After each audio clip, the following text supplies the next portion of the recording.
Chapter 19. Here, let's go after you finish eating. 2 dry steamed buns were thrown at her. Tiange looked up and caught them. They were in a desolate suburb. It had been a day since they left Lianqing City. On the road, they encountered 2 cultivators fighting. Li Yushan was so frightened that he hurriedly ordered the coachman to hurry up. After half a day passed and no one was chasing them, he finally felt relieved. The steamed buns were dry. Tiange couldn't swallow them after taking 2 bites. She looked up and saw that although Li Yushan was also eating a dry steamed bun, he also had roast chicken, beef, and other cooked food.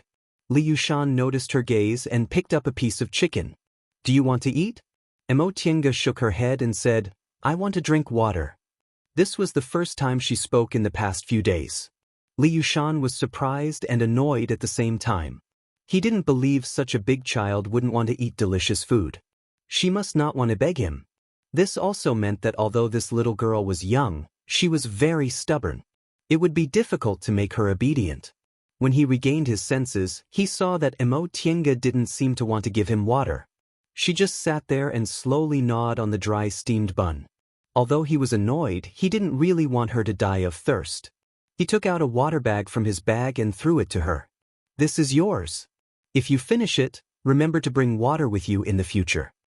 Tiange took it and answered in a low voice.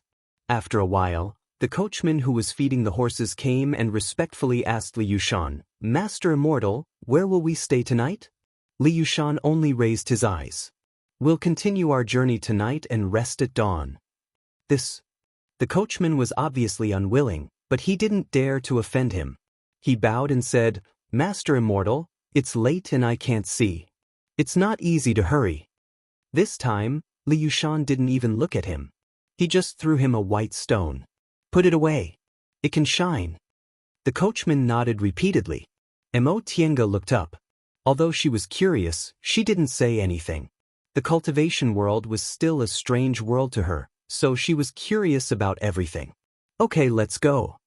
After eating, Li Yushan clapped his hands and grabbed Tiange to return to the carriage. He muttered, "Unfortunately, I don't know light body technique. Otherwise, I wouldn't need a carriage." Tiange had a rough understanding of what light body technique was. It was a type of spell that allowed one to fly and float in the air. The 2 cultivators who were fighting with each other on the way were using this spell.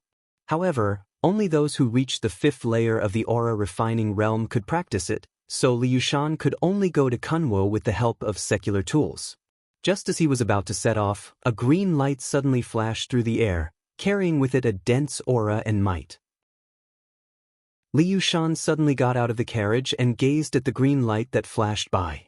For a while, he was speechless. It wasn't until the light disappeared on the horizon that he let out a sigh of relief. He's actually a foundation-building cultivator. Why did he come to the secular world? After muttering to himself for a long time, he finally didn't dare to look for another opportunity to take advantage of him.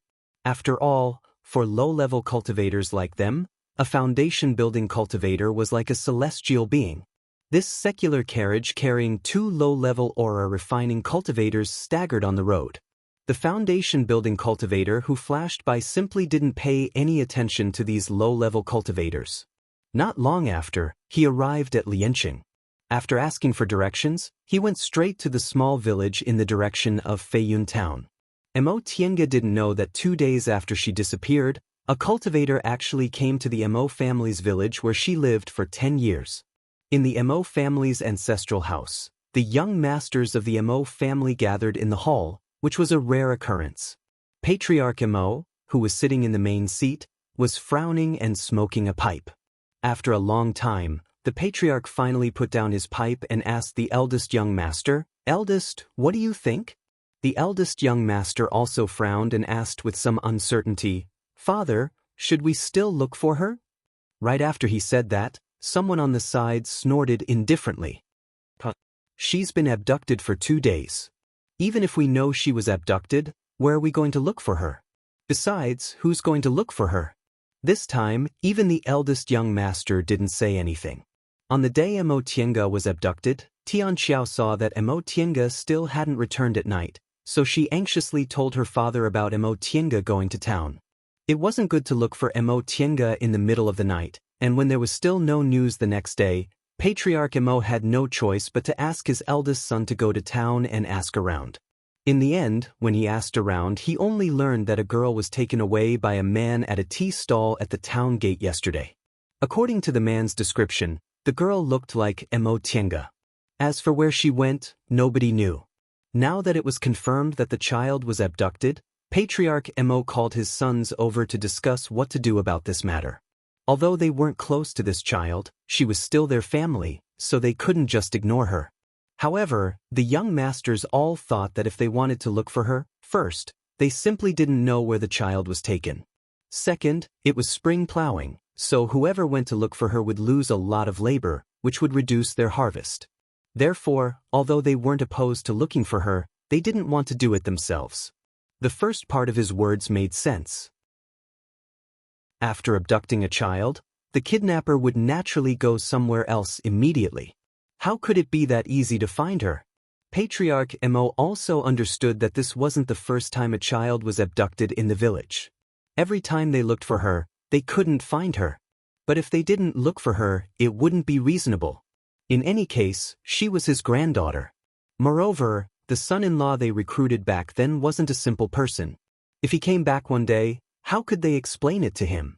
But if they wanted to look for her, who should they send to look for her? With his brows wrinkled, the patriarch's gaze swept back and forth between his sons. As soon as the young masters saw the patriarch's gaze falling on them, they lowered their heads for fear that their names would be called. Before the patriarch could make a decision, Uncle He ran in from outside. "Master, there's a guest." Everyone in the room didn't have time to ask because they already saw someone stride into the hall. The person was a young man in his early 20s. He wore a blue robe and a white coat and carried a long sword on his back. Even without taking a closer look, he already emitted a threatening aura. Seeing the young man carrying a sword, the patriarch hastily stood up. "May I ask this young master?" Before he could finish speaking, the young man already said, "Are you the village head?" Patriarch Mo promptly nodded. Seeing the young man's exquisite clothes and long sword on his back, he knew he must be an expert swordsman. He asked respectfully, "May I know who you are?" The young man didn't answer. Instead, he continued to ask, "Let me ask you, do you have a daughter who recruited a son-in-law with the surname Yi?" When this question was asked, not only the patriarch, but everyone in the hall also looked bewildered. They naturally knew who the young man was talking about, but their brother-in-law had been gone for 10 years without any news. What did he have to do with the young man in front of them? The patriarch quickly regained his composure and answered, "Yes, but my son-in-law went out 10 years ago and hasn't come back since." After he finished speaking, he felt a bit restless. He knew that son-in-law had some background, so he was afraid the young man in front of him was here to seek revenge. Unexpectedly, the young man in front of him smiled and cupped his hands towards the patriarch. Ever since he came in, not only did he not salute the people in the hall, but he also didn't greet them. However, they didn't think he was impolite. They only felt that he wasn't an ordinary person. Now that he cupped his hands, the patriarch felt a bit relieved. It seemed he wasn't here to seek revenge. The young man said, "Village head Mo, my surname is also Yi. I was entrusted by your son-in-law to pick up his wife and daughter. May I know where they are?" Hearing this, the patriarch was a bit scared. He was just thinking about how it would be hard to explain his lost granddaughter to her father when he returned.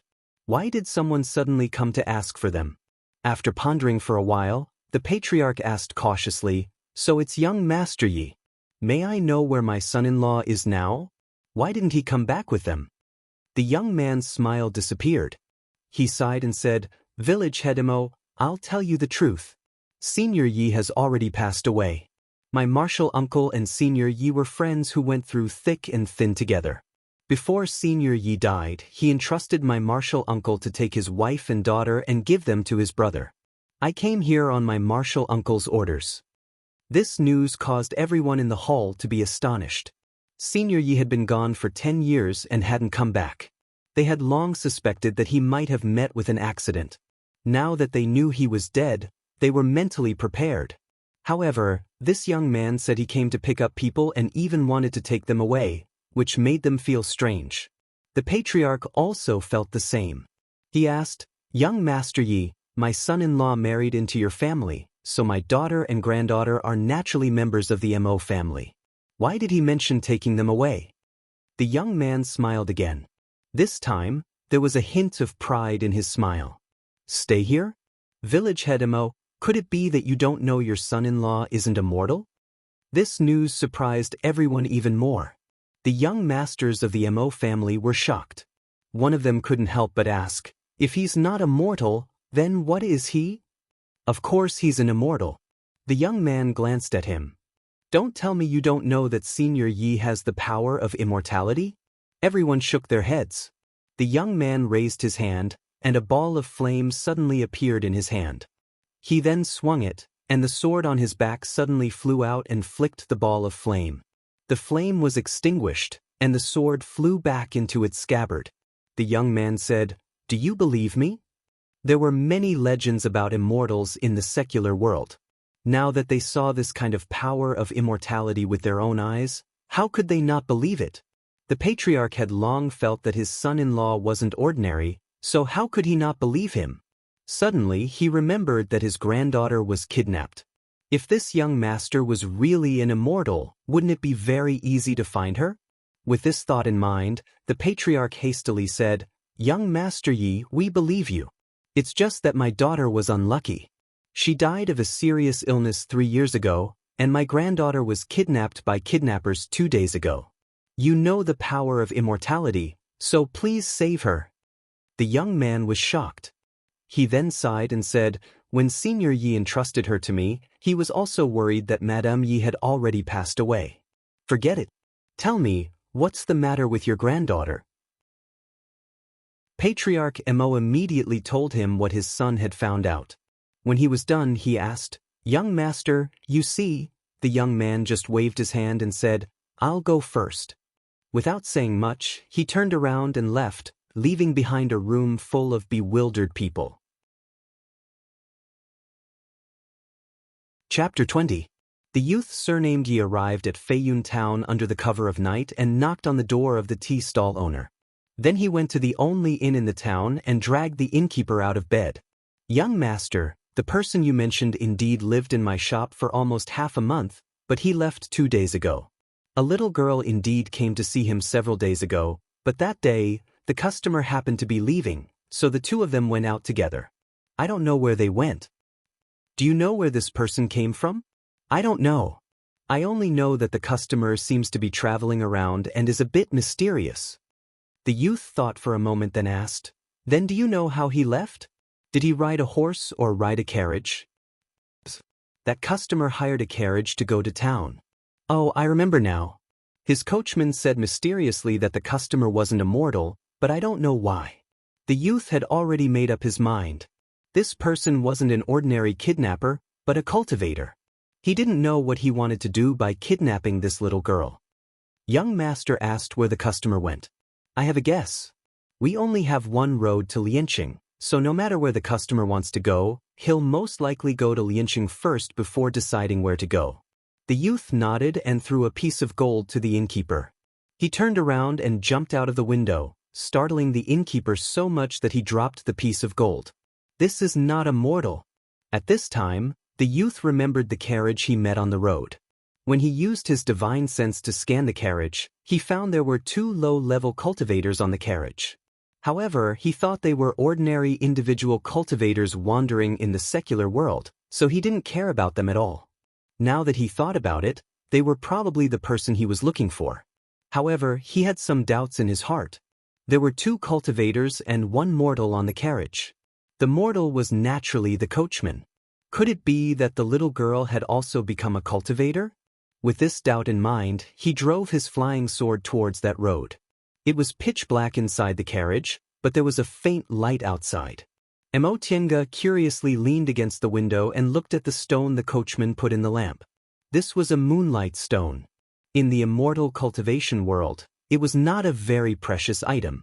Many people used it as a decoration in their immortal's cave. However, in the secular world, It was a treasure that was hard to find even with 1,000 gold. She couldn't help but secretly take out the glass bead, only to discover that it was useless against this moonstone. It seemed that the reason why it glowed wasn't because of the spiritual aura. The glass bead felt cold in his hand. Under the moonlight, it emitted a misty white light, as if it was absorbing spiritual energy. Unfortunately, even if she absorbed all of it now, she couldn't use it. Her meridians were blocked, and spiritual energy couldn't enter at all. She sighed helplessly and raised her head to look at the full moon in the sky. However, the next moment she was startled. That moon! There was a person flying on the moon. Before he could figure out what was going on, the figure suddenly swooped down, and the coachman in front pulled on the reins. The carriage jolted and came to a stop. Li Yushan, who was sleeping, was jolted awake. He angrily shouted, "What are you doing?" The coachman's frightened voice came from outside. "Immortal master, there's someone, who?" Li Yushan opened the carriage door and stuck his head out. However, he was also startled. He saw a young man standing in front of the carriage. Judging from his momentum, he was definitely a foundation-building expert. Li Yushan hastily got off the carriage and cupped his hands. "Junior Li Yushan greets senior." The young man nodded and said, "There's another person in the carriage. Why doesn't she get off?" Li Yushan hastily turned around and pulled Mo Tiange off the carriage. He smiled apologetically and said, "This is my younger sister. She's just a child and doesn't know any better. Please forgive her, senior." "Your younger sister?" The young man frowned slightly and his gaze fell on Li Yushan's hand. "Since she's your younger sister, why are you treating her like this? Aren't you afraid of hurting her?" Li Yushan was startled. He saw that Mo Tiange's arm was in pain, so he hastily let go. "Junior is a crude person. I was anxious and... Really?" The young man's gaze swept back and forth between the two of them. Li Yushan nodded repeatedly with a respectful expression on his face. It wasn't that he hadn't seen foundation-building seniors before, but they basically ignored him, so he had only seen them from afar a few times. Seeing that this young man was already in the foundation-building realm despite his young age, Li Yushan was both envious and jealous. He then looked at the young man's robe, which seemed to be the robe of a big cultivation group. Unfortunately, Li Yushan's spiritual roots were inferior, so it wasn't easy for him to enter a cultivation group, let alone reach the foundation-building realm. He immediately cupped his hands respectfully and said, "May I know what senior wants? If there's anything junior can do for you, I won't hesitate to do so." The young man didn't answer. He just stared at them with a gaze as sharp as a knife. In the end, his gaze fell on Mo Tiange and he asked gently, "Little girl, what's your name? Can you tell me?" Mo Tiange looked at him then looked at Li Yushan. She wanted to escape from Li Yushan's evil clutches, but she was also afraid that this person wasn't a good person. Although this big brother was very kind, Li Yushan was also like this in the beginning. Li Yushan was anxious. "Senior, this is indeed my younger sister." Before he could finish, the young man let out a "umph," and suddenly threw Li Yushan to the ground with a wave of his hand. Li Yushan was shocked, but before he could say anything, the young man sneered and said, "Don't think I don't know you kidnapped this child." He then ignored Li Yushan and asked Mo Tiange, "Little girl, is your surname Mo and you live in Mo family's village in Lianqing?" Mo Tiange was gobsmacked. How did this person know? The young man said, "Don't be afraid. I came to pick you up on your father's request. If you have something to say, just tell me." Mo Tiange and Li Yushan were both shocked. However, one was pleasantly surprised while the other was frightened. Li Yushan only knew her father had been missing for a long time. He didn't expect that he would send someone back at this time. Moreover, he was a high-level cultivator. He couldn't help but feel regret. If only he had waited a few more days. Maybe he could have gotten some benefits. How could Mo Tiange hold back after hearing about her father? She blurted out, "My father? Where's my father? Did you come to pick me up and take me to see my father?" The young man smiled and said, "If you're a little girl from Mo family's village, then you're right." Mo Tiange nodded repeatedly. "Yes, I did." The young man was relieved that he finally found her and that she was safe. He stepped forward to size her up and asked, "Did this person kidnap you? Did he mistreat you?" Tiange nodded. "It was him. He pretended to exchange insights with me and sealed the spiritual aura in my meridians. He even said he wanted me to be some kind of human furnace." The young man's expression immediately changed. He glared at Li Yushan, who had fallen on the ground. "What a scum of the cultivation world. You actually dared to have designs on such a young child." Li Yushan realized he had offended an expert. Moreover, he couldn't refute the fact that he kidnapped Tiange, so he hastily said, "Senior, please wait. Listen to me." The young man sneered again. "Alright, tell me. Is there anything you can't say?" "Senior, I indeed had bad intentions, but this little girl is really rare in this world. Senior, do you know that she has a pure Yin constitution? Performing dual cultivation with her."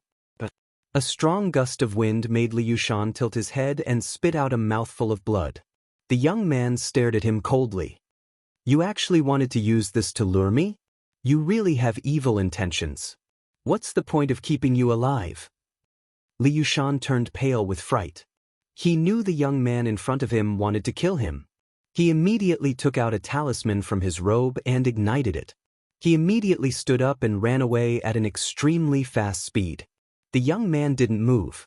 The sword on his back flew out of its sheath and swiftly flew towards Li Yushan. Li Yushan cried out and fell to the ground with a thud. The sword flew back and was returned to its sheath. The young man snorted coldly at the corpse. Tiange was terrified. Although she had long thought that she would hack Li Yushan into 1,000 pieces if she had the strength, seeing such a bloody scene was more frightening than satisfying. As it turned out, the difference between the foundation-building realm and the aura-refining realm was actually so big. She hated Li Yushan to the bone and wanted to escape from his devil's hands, but she couldn't. In front of this foundation-building senior, Li Yushan was nothing more than an ant that could be killed with a wave of his hand. Chapter 21. "Little girl, are you okay?" The young man saw her pale face and seemed scared. He said, "The path of cultivation has always been bloody. This kind of villain can't be left alive. You need to get used to it." Tiange regained her composure and tried to calm herself down. This senior was right. This kind of person wouldn't even know how to scheme against others. Besides, he wanted to harm her, so she didn't mind killing him. She looked up at the young man and asked, "Senior, are you my father's friend?" The young man smiled, bent down and said to her, "My martial uncle is your father's friend. He was entrusted by your father to send me to pick you up. This person is really related to my father. Does that mean I can leave here and live with my father?" Thinking of this, she was very happy. "Senior, will you take me to my father's place? Will I be able to see my father?" The young man was stunned. This child obviously missed her father very much. How could he tell her about his death? After thinking for a while, he finally said, "Little girl, your father has already passed away. He couldn't let go of you and your mother before he died, so he entrusted this matter to my martial uncle." Seeing that the little girl's cheerful expression suddenly froze, he couldn't bear it and comforted her. "Don't be sad. You still have an uncle." He didn't finish his words. The little girl grabbed his sleeve and suddenly burst into tears. He was flustered. "Little girl, don't cry." He really wasn't good at coaxing children. He couldn't help but feel regretful. If he knew this would happen, he would have said it later. But now, he had no choice but to let her cry to her heart's content. He shifted his gaze to the side. The mortal coachman was shivering in fear and looked at him with a frown. He said, "You can go. We don't hurt mortals." The coachman was relieved to hear this. He thanked him profusely and hurriedly drove the carriage away. Watching the carriage go away, the young man lowered his head. The child had stopped crying and was now sobbing. Although he didn't know how to coax children, he pitied her for losing her parents at such a young age, so he said gently, "Don't be sad. I'll take you to Kunwu to see your uncle, okay?" Tiange raised her tear-stained face. "Senior, I never knew what my father looked like. I cultivated diligently just to find my father, but..." The young man patted her head. "We are cultivators. We have to see through life and death. Your father has passed away. He wanted you to be well. Don't let him down. Imotienga shook her head then nodded. Seeing that she finally stopped crying, the young man smiled. Then I'll take you away now, okay? Imotienga hesitated. You won't come back anymore? Looking at her expression, the young man thought that she was reluctant to part with him. Well, even if this little girl was already a cultivator, she was still a child after all. She had lived in the secular world since childhood, so perhaps she was reluctant to part with her family in the secular world. Since I've already stepped onto the immortal Dao, it's best that I abandon my mortal bonds. Little girl, if you are unwilling to leave, it will be very difficult for you to take another step forward in your cultivation in this mortal world. Imotienga shook her head. I don't want to stay here. Aside from Tianxiao, none of them like me. The young man didn't expect that although this child looked very obedient, she was unexpectedly not lovable. Then why do you still want to come back? Imotienga said, Tianxiao is very good to me. I want to see her again in the future. The young man smiled. So that's how it is. That's easy. When you build your foundation, you'll be able to fly. At that time, you can come back whenever you want. Fly? Fly in the sky like him? Imotienga's eyes lit up. Really? The young man nodded with a smile then said, I'll take you with me. In a few days we'll reach Kunwu. Imotienga nodded then shook her head. Senior, can I go home and take a look before we leave? Of course you can. The young man waved his hand, and the sword on his back flew out automatically. He held Imotienga's hand and stepped on the flying sword. I'll take you home first. With a whoosh, the scenery in front of her suddenly changed. Imotienga was startled. Soon after, she saw that she was in midair. Her surroundings were pitch black, and she could vaguely see mountains and rivers below. She suddenly felt weak under her feet. Seeing her like this, the young man laughed. Don't be afraid.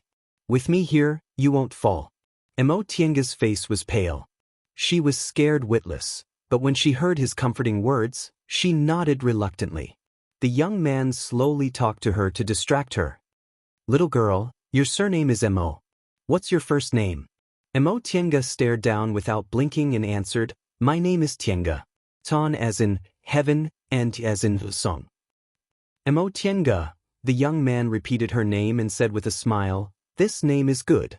My surname is the same as your father's, and my name is Jingwen. You don't need to call me senior. Just call me Big Brother Yi. He then asked, How did you cultivate? Is it the cultivation technique your father left behind? Imotienga hesitated for a moment then nodded. I found it by accident. You might know a person's face but not his heart. After the incident with Liu Shan, she became even more careful. Yi Jingwen's gaze fell on her hand. After staring at it for a long time, he said, The bead in your hand isn't an ordinary object. It contains spiritual aura. It's a treasure, right? Imotienga was startled. Sure enough, he was in the foundation building realm. Although Liu Shan also saw it, he didn't doubt it at all. However, this big brother Yi unexpectedly saw through it at a glance. Seeing her frightened expression, Yi Jingwen smiled. Don't worry. If I wasn't trustworthy, Martial Uncle wouldn't have sent me here. I just found out you really inherited your mother's pure Yin constitution. If I had bad intentions, I would have directly taken you away. Imotienga finally felt a bit relieved after hearing what he said. She said embarrassedly, Senior? Oh, Big Brother Yi, this bead was left by my father to my mother. I also don't know what it is. I only know it can gather spiritual aura. Yi Jingwen took a second look at it then asked, Can I take a look at it? Imotienga thought for a moment then took off the bead and handed it to him. Yi Jingwen took it, turned it over and over again, then sent a strand of his divine sense into it. In the end, he returned it to her hand and said with a smile, If I'm not mistaken, this is a string of spirit-gathering beads. There's a spirit-gathering formation engraved inside it. It's indeed a treasure for low-level cultivators, but it's useless for high-level cultivators. Presumably, your father left it with your mother in the hope that she wouldn't suffer any disasters or illnesses and could prolong her life. Unfortunately, Mo Tienga silently put the bead away. She knew her mother's illness couldn't be cured, it could only prolong her life. She raised her head and looked at Yi Jingwen. She thought for a moment then asked, "Big brother Yi, is my father really an immortal? What about you guys?" "Of course. Your father is a core formation cultivator, a famous cultivator in West Kunwo." Seeing that Mo Tienga's eyes lit up, he smiled and said, "As for me, I'm a disciple of Xianxia school. My martial uncle is Master Daoist Shoujing, an elder of Xianxia school. My martial uncle is amazing. He's a rare genius who formed his gold core in 100 years in the celestial pole. Your father and my martial uncle are friends, so of course he's also amazing." Mo Tienga was a bit confused. "Big brother Yi, since my father's so amazing, why would he?" Yi Jingwen couldn't answer this question. He just sighed and said, "The path of cultivation is really difficult and dangerous. Not only is the human heart unpredictable, but for natural treasures and fated chances, you also have to fight against the heavens. Even heaven-gifted geniuses can't guarantee they'll live forever." Seeing that Mo Tienga didn't understand, he couldn't help but laugh at himself. How could a child who hadn't experienced these things understand? As they talked, they finally arrived at Mo's village. Chapter 22. In a small town at the foot of Western Kunwa Mountain, a blue light flashed across the sky. A young man descended with a girl. They were Yi Jingwen and Mo Tienga. 2 days ago, the two of them returned to the Mo family's village. Yi Jingwen said he wanted to take Mo Tienga away, and no one in the Mo family dared to object. Soon after, Mo Tienga packed her things and bid farewell to Xianxia. After learning all of this, Xianxia was both envious and reluctant. Unfortunately, Yi Jingwen said she didn't have spiritual roots and couldn't cultivate. The two children could only tearfully part ways. In the past 2 days, Mo Tienga learned many things from Yi Jingwen. It turned out that her father had left 10 years ago in order to search for opportunities in a secret place. To the east of the celestial pole, there was a mountain range that was the territory of the demonic path. It was said that 100,000 years ago, the righteous path and the demonic path fought a great war, and the demonic path was defeated, so they gave up Kunwu Mountain. The righteous path and devil path were separated by a mountain. To the northeast of the mountain was the devil path, and to the southwest was the leader of the righteous path, Tiandao sect. This mountain was named Demonic Mountain. It was said that Demonic Mountain was the battlefield of the great war of immortals and devils in ancient times. To this day, extremely powerful restrictions, formations, and other things were left behind. Ordinary cultivators would die as soon as they entered, but there were also many treasures left behind, so people often went there to look for fated chances. 10 years ago, the restrictions on a certain part of Demonic Mountain disappeared, and both the righteous and devil path rushed in. Mo Tienga's father, Yi Hai, left the Mo clan to go there. Unfortunately, not long after, only a small portion of the cultivators who entered this place managed to escape. It was said that the rest had all perished. Xianxia School's Master Daoist Shoujing met Yi Hai on this trip, and the two of them went missing together on this mountain. Originally, many people thought that Daoist Master Shoujing had unfortunately fallen. Unexpectedly, he returned safely not long ago. However, all the cultivators who went missing with him died. He also used a secret technique and almost lost all of his power to escape.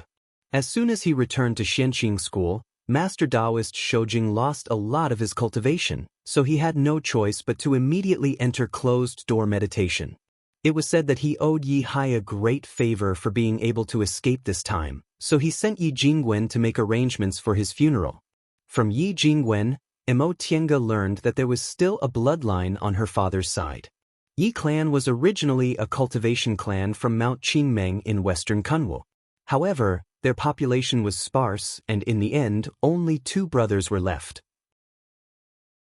In the past, when Yi Hai was still alive, he had an awe-inspiring reputation, so no one dared to bully him. However, 10 years ago, the news of Demonic Mountain's disappearance spread. Yi clan lost its only core formation cultivator and couldn't gain a foothold in Mount Qingmeng.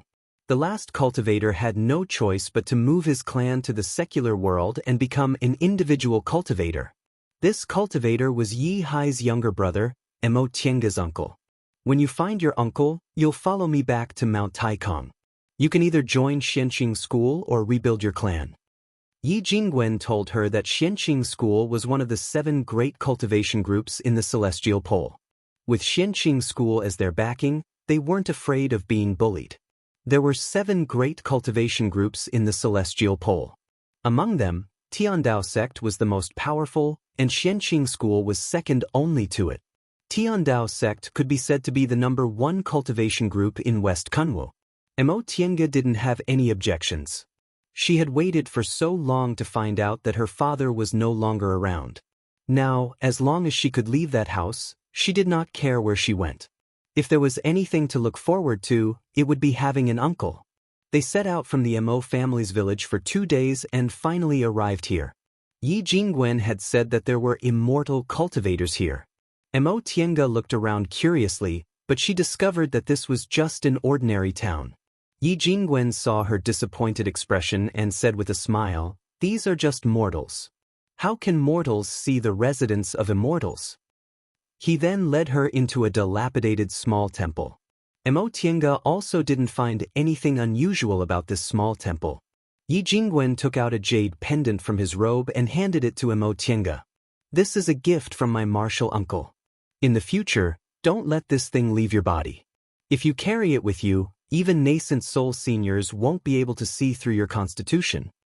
Mo Tiange took it. The jade pendant was round and had a warm jade color.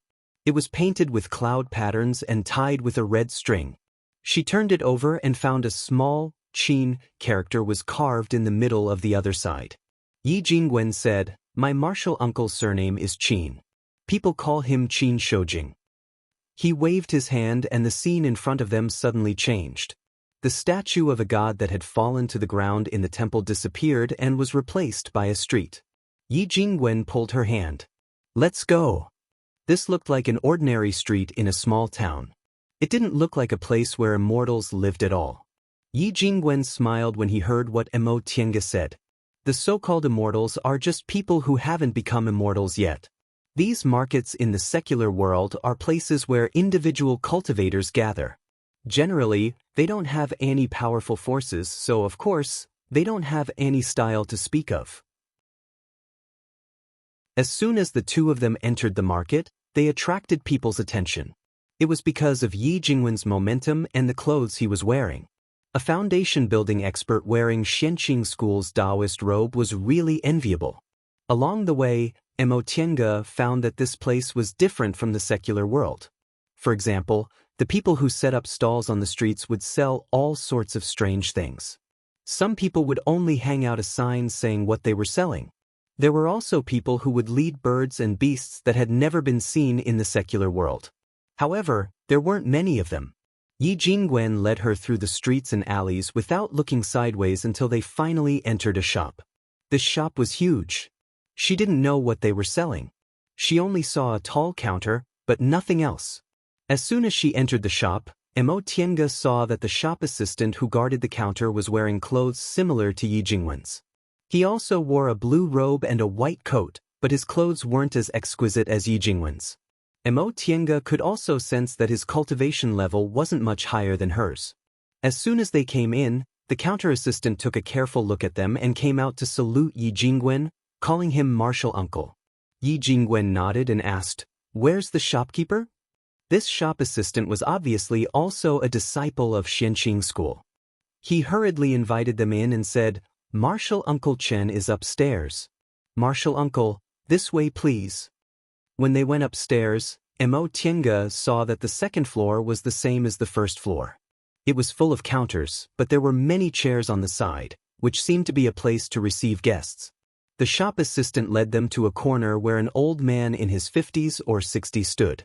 He respectfully reported, "Martial Uncle Chen, a martial uncle from our school has arrived."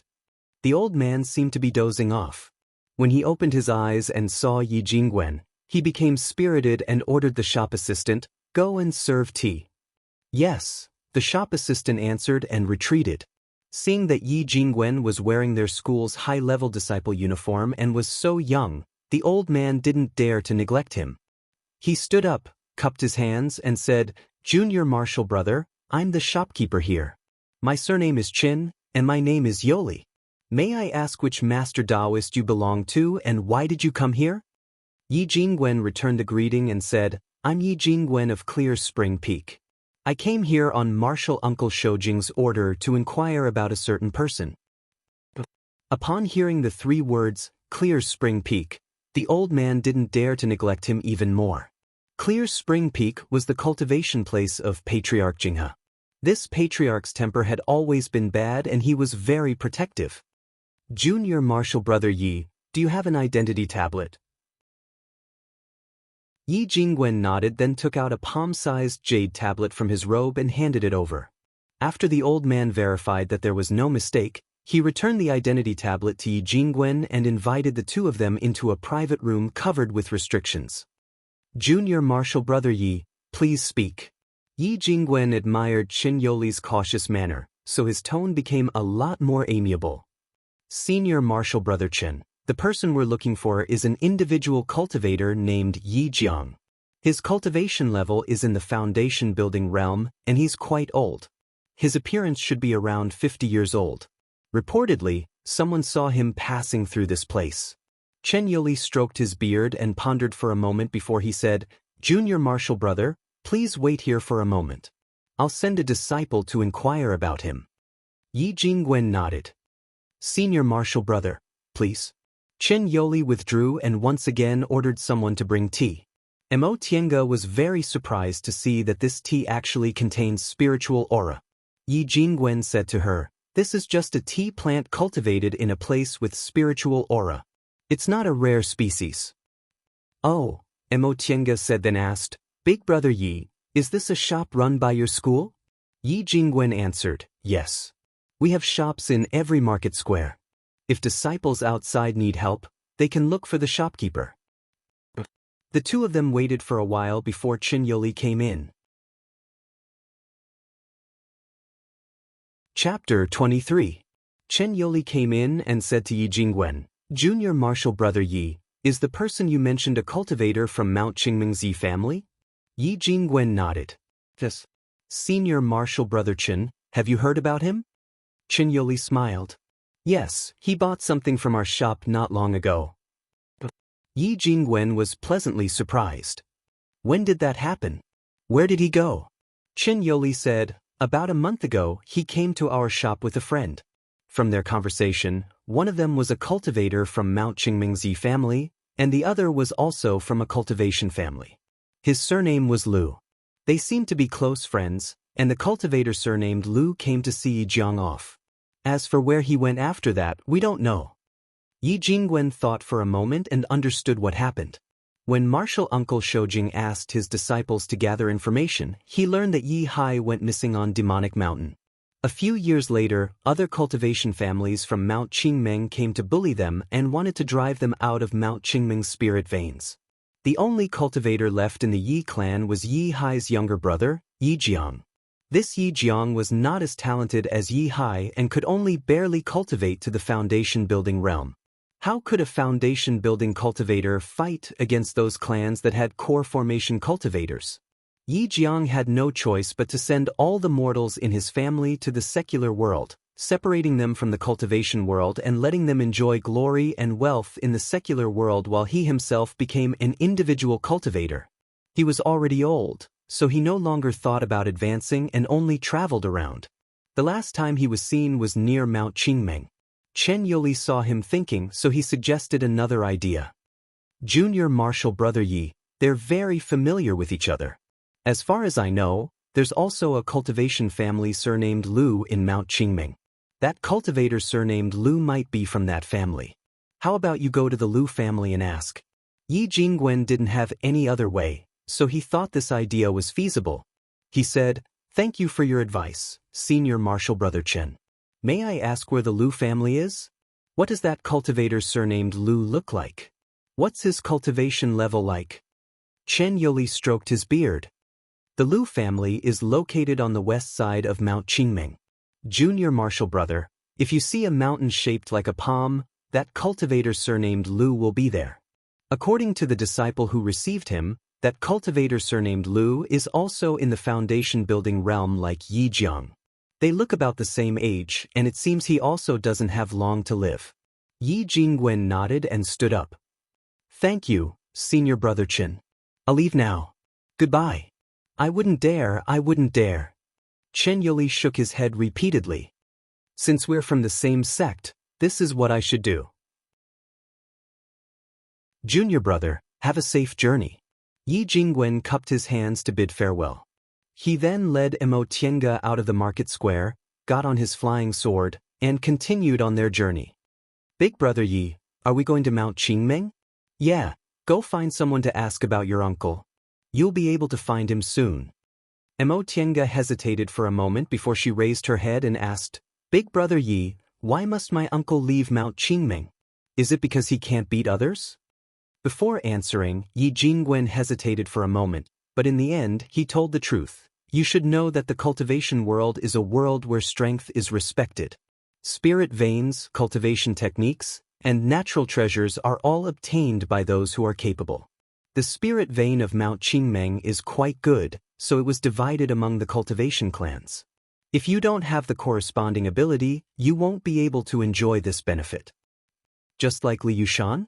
She muttered to herself, because he's stronger than me, I can only listen to him. If I'm stronger than him, I can make him listen to me or even kill him. Yi Jingwen didn't answer for a long time. He remembered when he entered the school when he was a child. Because he didn't have a backer, he was always bullied by high-level disciples. Later, he cultivated diligently every day and finally shone brilliantly in the school's minor competition. From then on, he became Master Daoist Qing Yuan's disciple. From then on, he was a cut above the others. Those who bullied him in the past sent him gifts to apologize and changed their arrogance. He also remembered this little girl's background. Both her parents were dead, and there was no one who loved her in that family in the secular world. Moreover, she had a pure Yin constitution. It could be imagined that if people found out about this, she wouldn't be able to live a peaceful life. He sighed and said, Yes, only when you're strong enough can you control your own fate. Otherwise, it'll be decided by others. Emo Tiange nodded calmly. I understand. At this moment, a tall mountain appeared under their feet. This mountain was more than 1,000 feet high and had several peaks that pierced the clouds.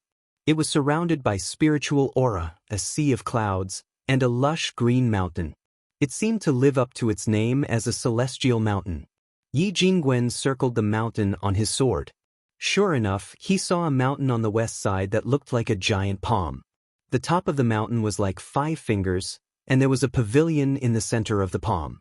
He took a look and flew towards that place. As soon as the two of them landed, they saw an aura-refining cultivator coming to greet them. Greetings, senior. Yi Jingwen uttered an "n", then asked, Are you from Lu clan? This cultivator was only in the second layer of the aura-refining realm, but he seemed to be about 50 years old. Apparently, his aptitude was poor and he had no hope of advancing, so he was specially here to welcome guests. Although this cultivator's cultivation level was low, he was very discerning. When he saw Yi Jingwen's clothes were embroidered with taiji clouds, he immediately recognized him as a disciple of Xianxia school. Moreover, he was already in the foundation building realm at such a young age, so he must be an elite disciple. Thus, he was very polite. Yes.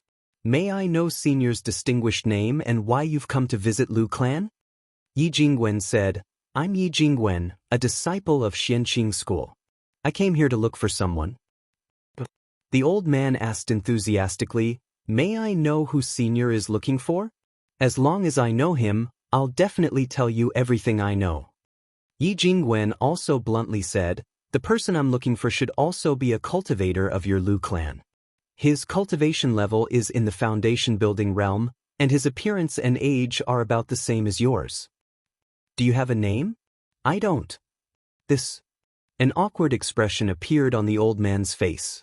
To be honest, although Lu clan isn't a big clan, we still have about 10 foundation building cultivators, And there are also 6 or 7 people who match your age. May I know why Senior is here? He didn't have a name, so he obviously wasn't an acquaintance. Moreover, he only had an approximate age. The old man looked at Yi Jingwen with a bit of vigilance. He was obviously worried that Yi Jingwen had come to seek revenge. How could Yi Jingwen not know? He immediately took out a jade bottle from his robe and said, "I'm looking for someone because I want to ask him about another person. If you can find that person, here are 10 aura-nourishing pills as a reward." Looking at the jade bottle, the old man couldn't help but feel a bit envious. Although aura-nourishing pills were the most common medicinal pills for aura-refining cultivators, it wasn't easy for a small cultivator like him to obtain them. Moreover, there were 10 of them, and Lu clan was only allocated one every month.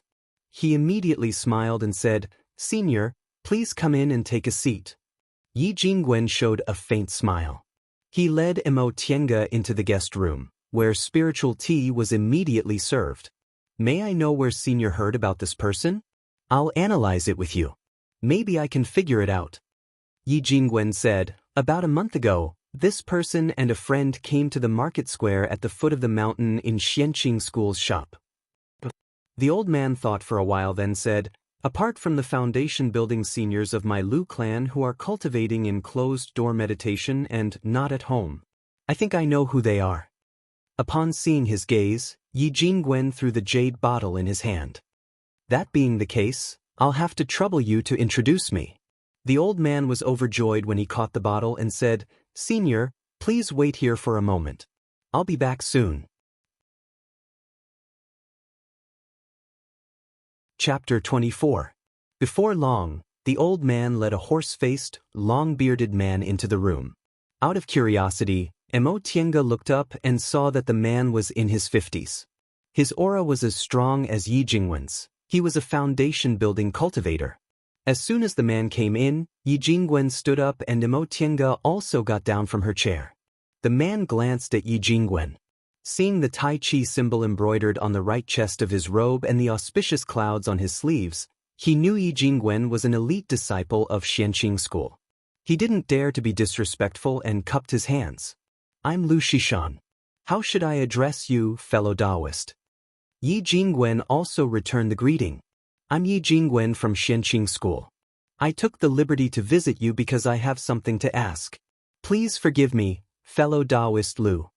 Polite people were always popular, not to mention Yi Jingwen was a disciple of a famous school. Lu Xishan had a good impression of him, so he said with a smile, "So it's fellow Daoist Yi. Please sit." Yi Jingwen sat in the guest seat. The old man who welcomed the guests ordered someone to bring them new tea before he left. Lu Xishan took a sip of tea. His gaze fell on Xianxia, who was sitting obediently on the side. He stroked his beard and said, "Is this little fellow Daoist Ye's nephew?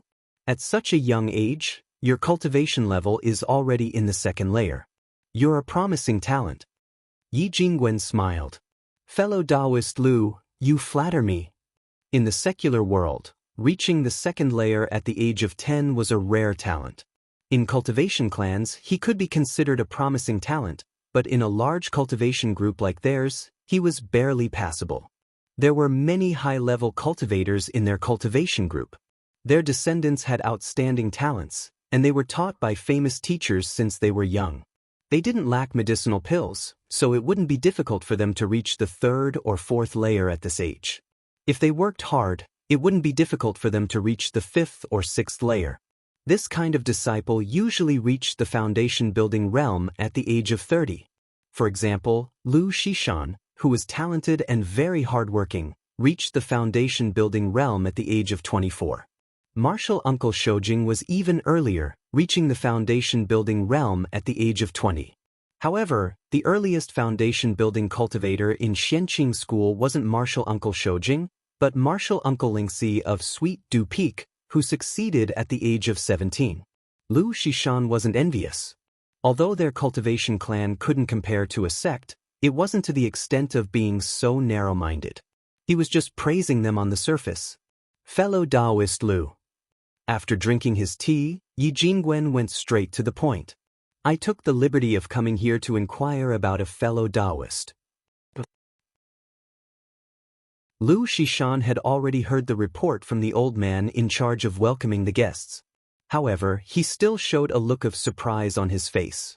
After all, he did not know the purpose of the other party asking for this information. A month ago, did fellow Daoist Lu come to Xianxia School's shop at the foot of the mountain with a fellow foundation building cultivator? Lu Shishan nodded. Yes, is fellow Daoist Yi looking for that friend of mine? Exactly. Yi Jingwen said, fellow Daoist Lu, is that friend of yours called Yi Jiang? So he's a cultivator from Yi clan of Mount Qingmeng? Lu Shishan had doubts in his heart, but he still nodded. Fellow Daoist Yi is right. He suddenly remembered that this person was also surnamed Yi, so he couldn't help but hesitate for a moment. Could it be that you are? Yi Jingwen was also a smart person. How could he not know what Lu Shishan was thinking? He immediately said, I've never met this fellow Daoist Yi Jiang, but my martial uncle and fellow Daoist Yi Jiang's elder brother are close friends. Lu Shishan was relieved to hear that.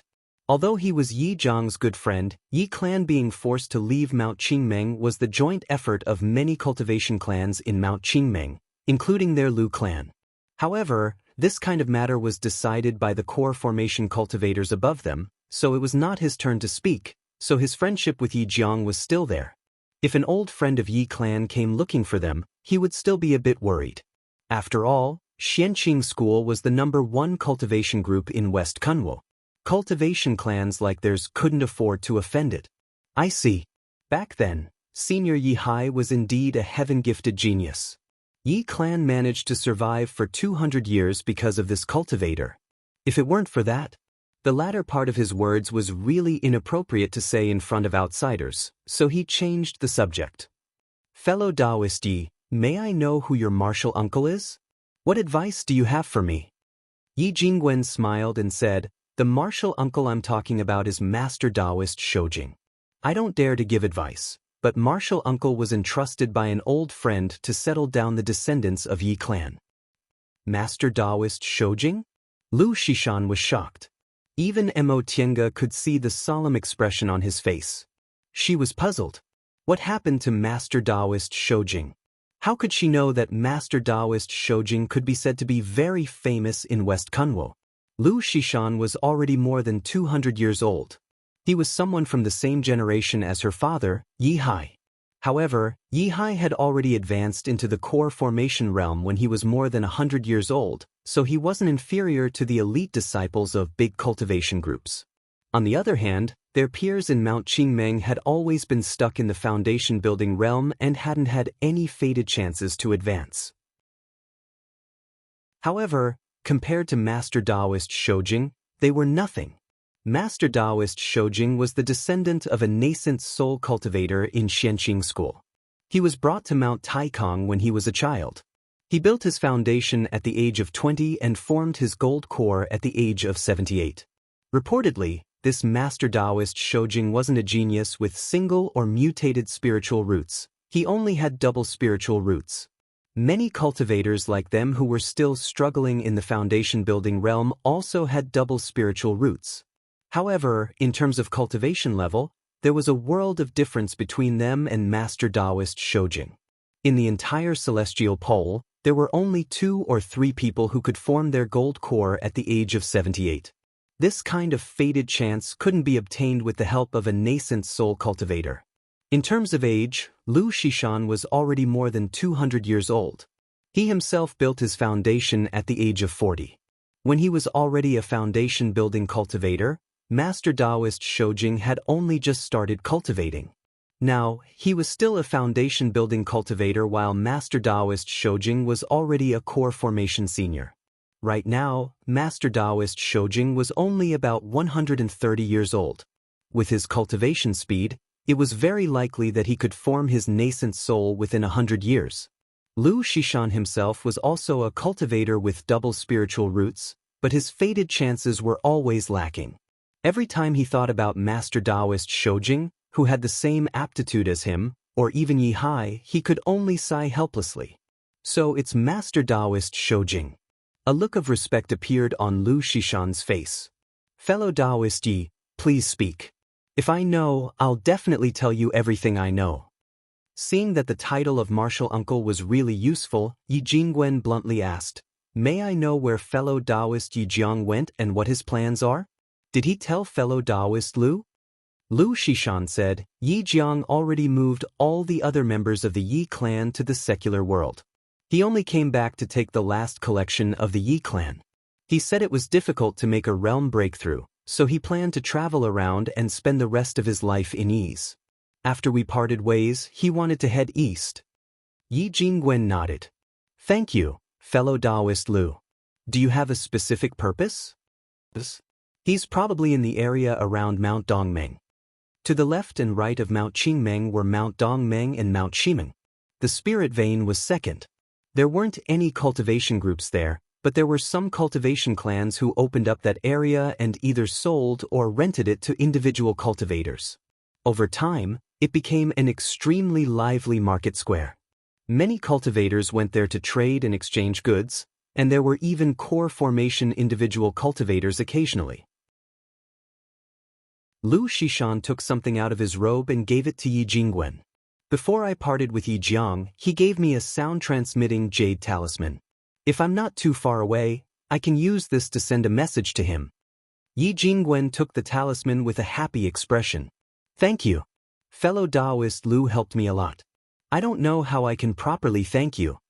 With this talisman, it would be much easier to find someone in a crowd." Yi Jiang left a wisp of his divine sense on it, so it could directly sense his position. Lu Shishan smiled and said, "I don't dare to say thank you. Just consider it as making friends with fellow Daoist Yi." Upon hearing what he said, Yi Jingwen's evaluation of Lu Shishan increased by a notch. Thinking about it, it was reasonable.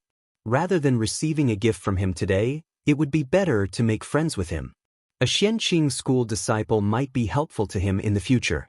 In that case, I'll take my leave first. Fellow Daoist Lu, we'll meet again if fate wills it.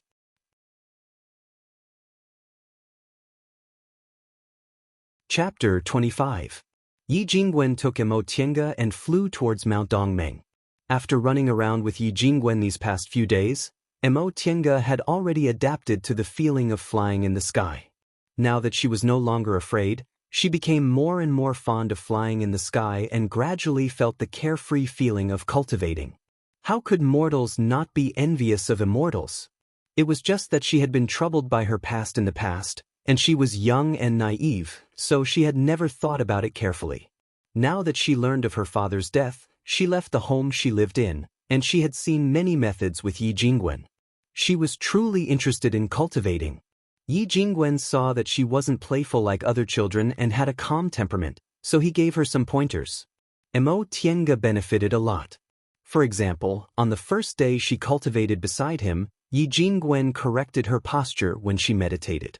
She didn't have a teacher by her side when she started cultivating, so she had to rely on her instincts to meditate, so her posture couldn't be considered proper.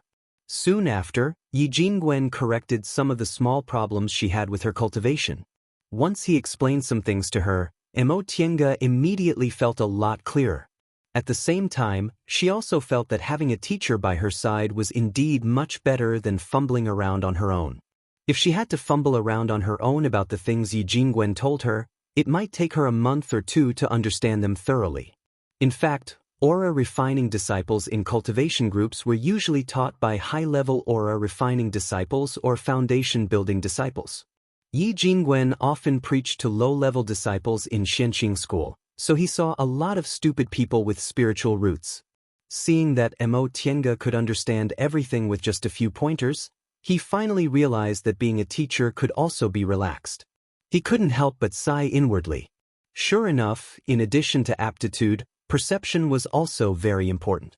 No wonder martial uncle Xianin always said martial uncle Shoujing had an excellent perception, so her achievements were higher than his even though her spiritual roots were inferior. Apart from her spiritual roots, she had other talents. In just a few days, the two of them arrived at Mount Dongmeng. This trip greatly broadened Tiange's horizons.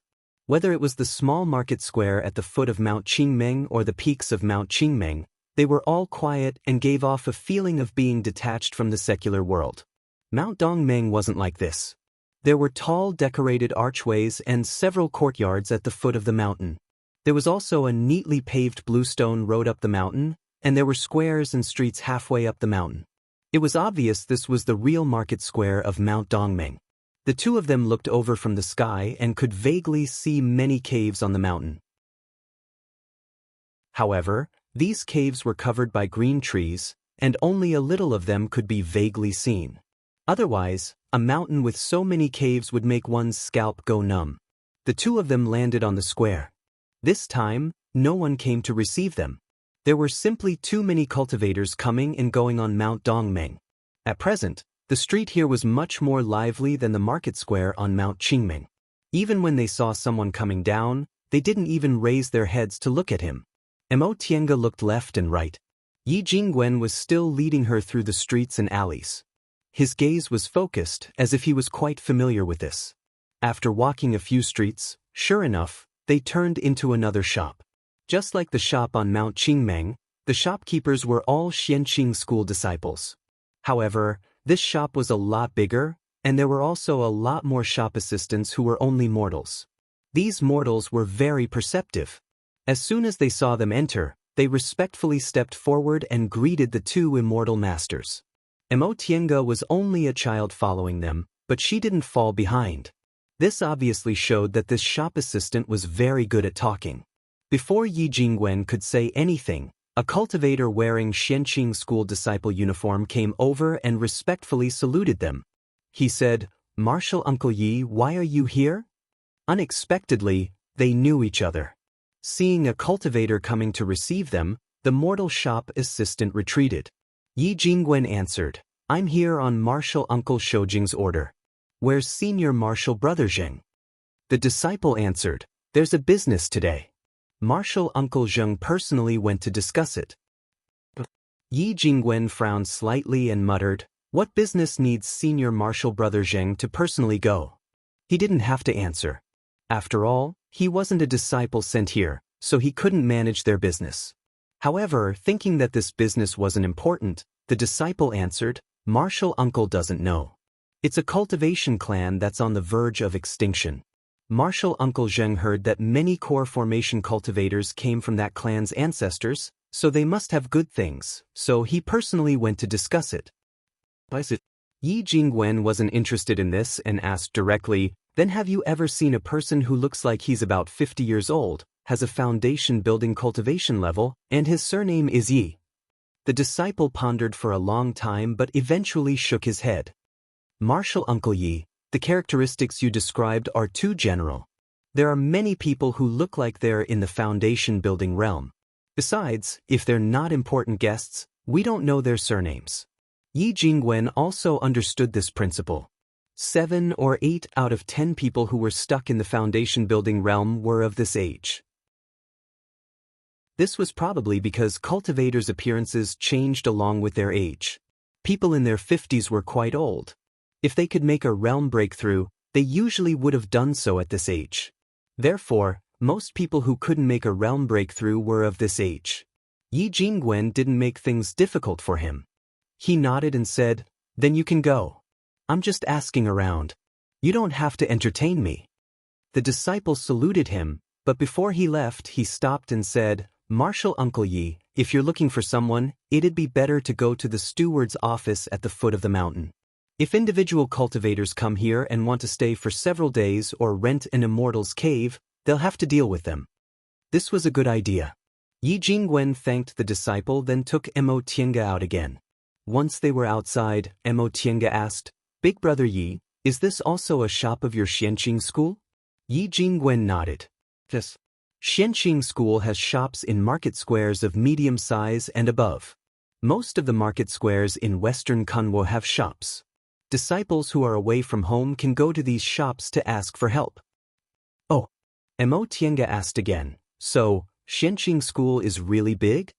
Yi Jingwen smiled and said, "Among the 7 great cultivation groups in the Celestial Pole, Tiandao sect is the biggest cultivation group, but Xianxia school isn't bad either.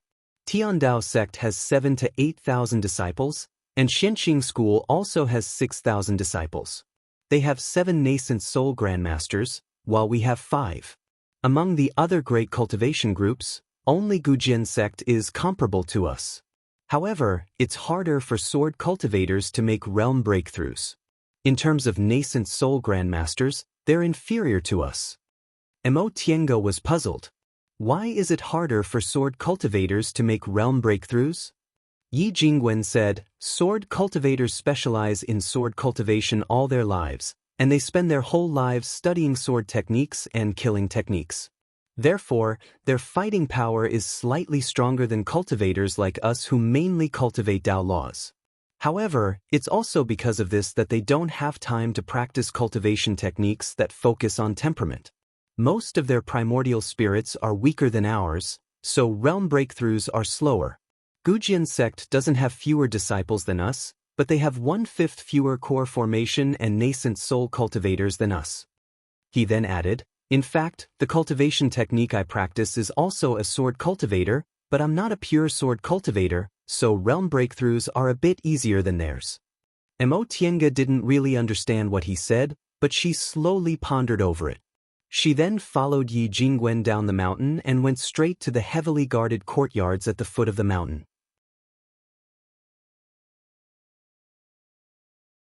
Chapter 26.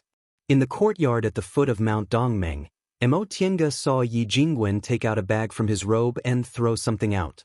Immediately, more than a dozen sparkling and translucent jades of different colors appeared on the table.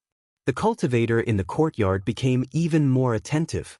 Originally, he clearly said he couldn't disclose information about the tenants, but now he immediately said, "Senior, there was indeed such a cultivator who came to rent an Immortal's cave not long ago. Please wait patiently. I'll go check it out." Yi Jingwen just nodded without saying anything. The cultivator flicked his sleeve and all the jades on the table disappeared. He then asked the two of them to wait for a moment before he hurried into the inner room. Mo Tiange asked in confusion, "Big brother Yi, what was that? Why did he agree after you gave it to him?" Yi Jingwen said, "Did you see spiritual aura on it?" Mo Tiange nodded. She didn't think it was strange because everything she saw with Yi Jingwen these days had spiritual aura. How could things in the cultivation world not have spiritual aura? Yi Jingwen said, "This is a spirit stone. Spirit stones store spiritual aura and can be used to replenish spiritual aura in battle. They can also be used to lay formations and cultivate. They're indispensable, so we cultivators treat them like gold and silver." Mo Tiange read about them in books, but she never knew what spirit stones looked like. It turned out they were similar to ordinary jades except they contained spiritual aura. Before long, the cultivator came out of the inner room and said very politely to Yi Jingwen, "Senior, an individual cultivator named Yi Jiang did come here a month ago and rented an Immortal's cave for 3 months. The cultivator said, "Senior, go to the square halfway up the mountain and take the path on the left. That Immortal's cave is numbered 189. You can just look for it according to the number plate." Yi Jingwen nodded and said, "Thank you." Then he took Mo Tiange out of the door.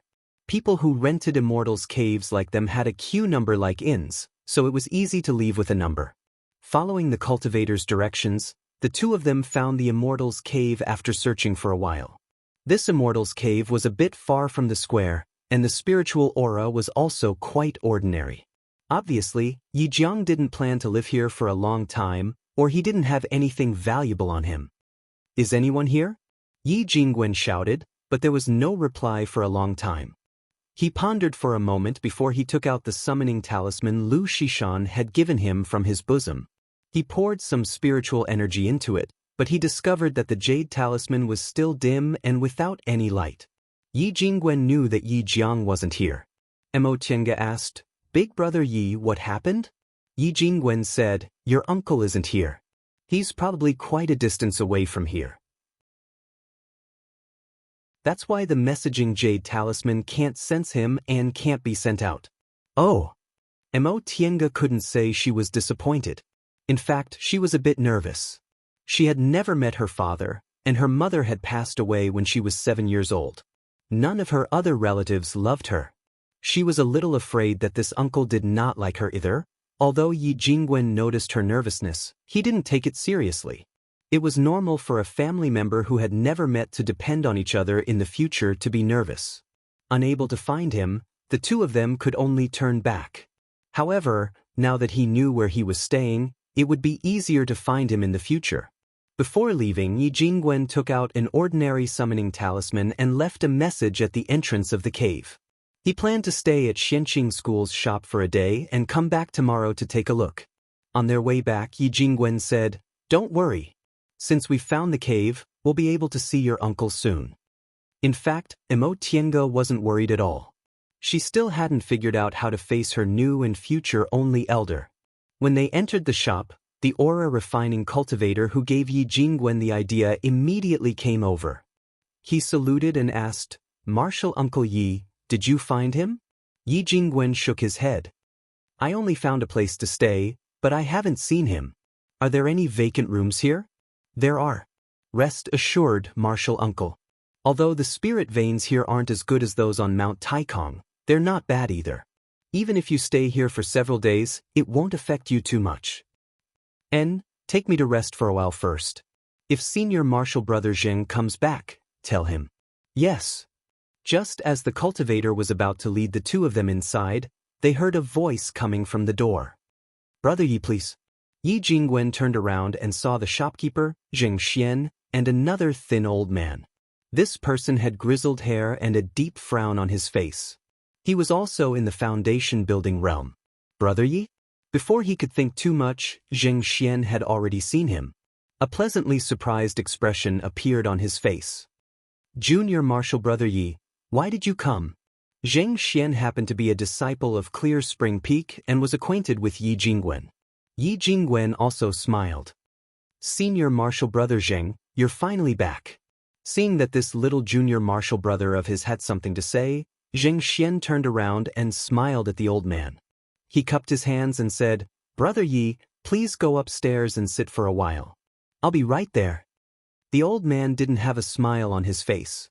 He just nodded and followed the other aura-refining disciple upstairs. Yi Jingwen took another look at him. Zheng Xian looked at him with a smile, then looked at Immortal, who was holding his hand. He asked, "Junior Martial Brother Yi, did you go down the mountain to accept a disciple?" Yi Jingwen smiled bitterly. "Senior Martial Brother Zheng, you must be joking. Not to mention that we foundation-building disciples don't have the qualifications to accept disciples. I already have a headache dealing with that group of kids in Clear Spring Peak. Why would I want to accept disciples? I came under Martial Uncle Shoujing's order to find someone. I wonder if Senior Martial Brother has heard of this person?" Zheng Xian was also a disciple of Clear Spring Peak, so he was more concerned about his martial uncle's matters. He immediately asked, "Who is it?" "It's an individual cultivator in the foundation-building realm. He's about the same age as Senior Martial Brother. His name is Yi Jiang." Right after he finished speaking, Zheng Xian's expression became extremely surprised. Yi Jingwen frowned. "Senior Martial Brother Zheng, what's wrong?" A smile appeared on Zheng Xian's face. "The guest I brought back is indeed called Yi Jiang, but I don't know if he's the one you're looking for." Yi Jingwen was pleasantly surprised. This was really a case of wearing out iron shoes in fruitless searching, only to find the person by chance. He promptly asked, "Is he from Yi clan of Mount Qingmeng?" "Correct, but the last core formation cultivator of Yi clan has fallen, so they no longer exist." After obtaining this answer, Yi Jingwen became even more certain that this was the person he was looking for. He immediately said, "Senior Martial Brother, please introduce me to him." Zheng Xian smiled and nodded. "Come with me." In the guest room upstairs, the old man stood up when he saw them coming in. Zheng Xian said, "Brother Yi, this is my junior martial brother from the same sect. His surname is also Yi, and his name is Jingwen. Junior Martial Brother, this is Brother Yi Jiang." After the two of them greeted each other, Yi Jingwen went straight to the point. "Fellow Daoist, may I ask if your surname is Yi, and your name is Jiang? Are you a cultivator from Yi clan of Mount Qingmeng?" Yi Jiang didn't understand what was going on, but since Zheng Xian was being so cautious, he answered seriously, "Yes, but Yi clan of Mount Qingmeng no longer exists." His expression was dejected. Obviously, he was depressed that Yi clan's inheritance had ended in his hands. Yi Jingwen asked again, "Then, fellow Daoist Yi, are you Senior Yi Hai's younger brother?" A surprised look appeared on Yi Jiang's face. If someone asked him this question in the past, he wouldn't have been surprised because his elder brother was very famous. Many people in Western Kunwa knew about Yi Hai of Mount Qingming. But things were different now. His elder brother went missing on Demonic Mountain 10 years ago, and news of his death was confirmed several days ago. Even Yi clan had disappeared, so how could someone still ask about him? Even so, he still answered with a calm expression, "Yes." Upon hearing his affirmation, Yi Jingwen heaved a sigh of relief. He pushed Mo Tiange forward and said, "Brother Yi, I was ordered by Martial Uncle Shoujing to descend the mountain to look for Senior Yi Hai's descendant and hand him over to you."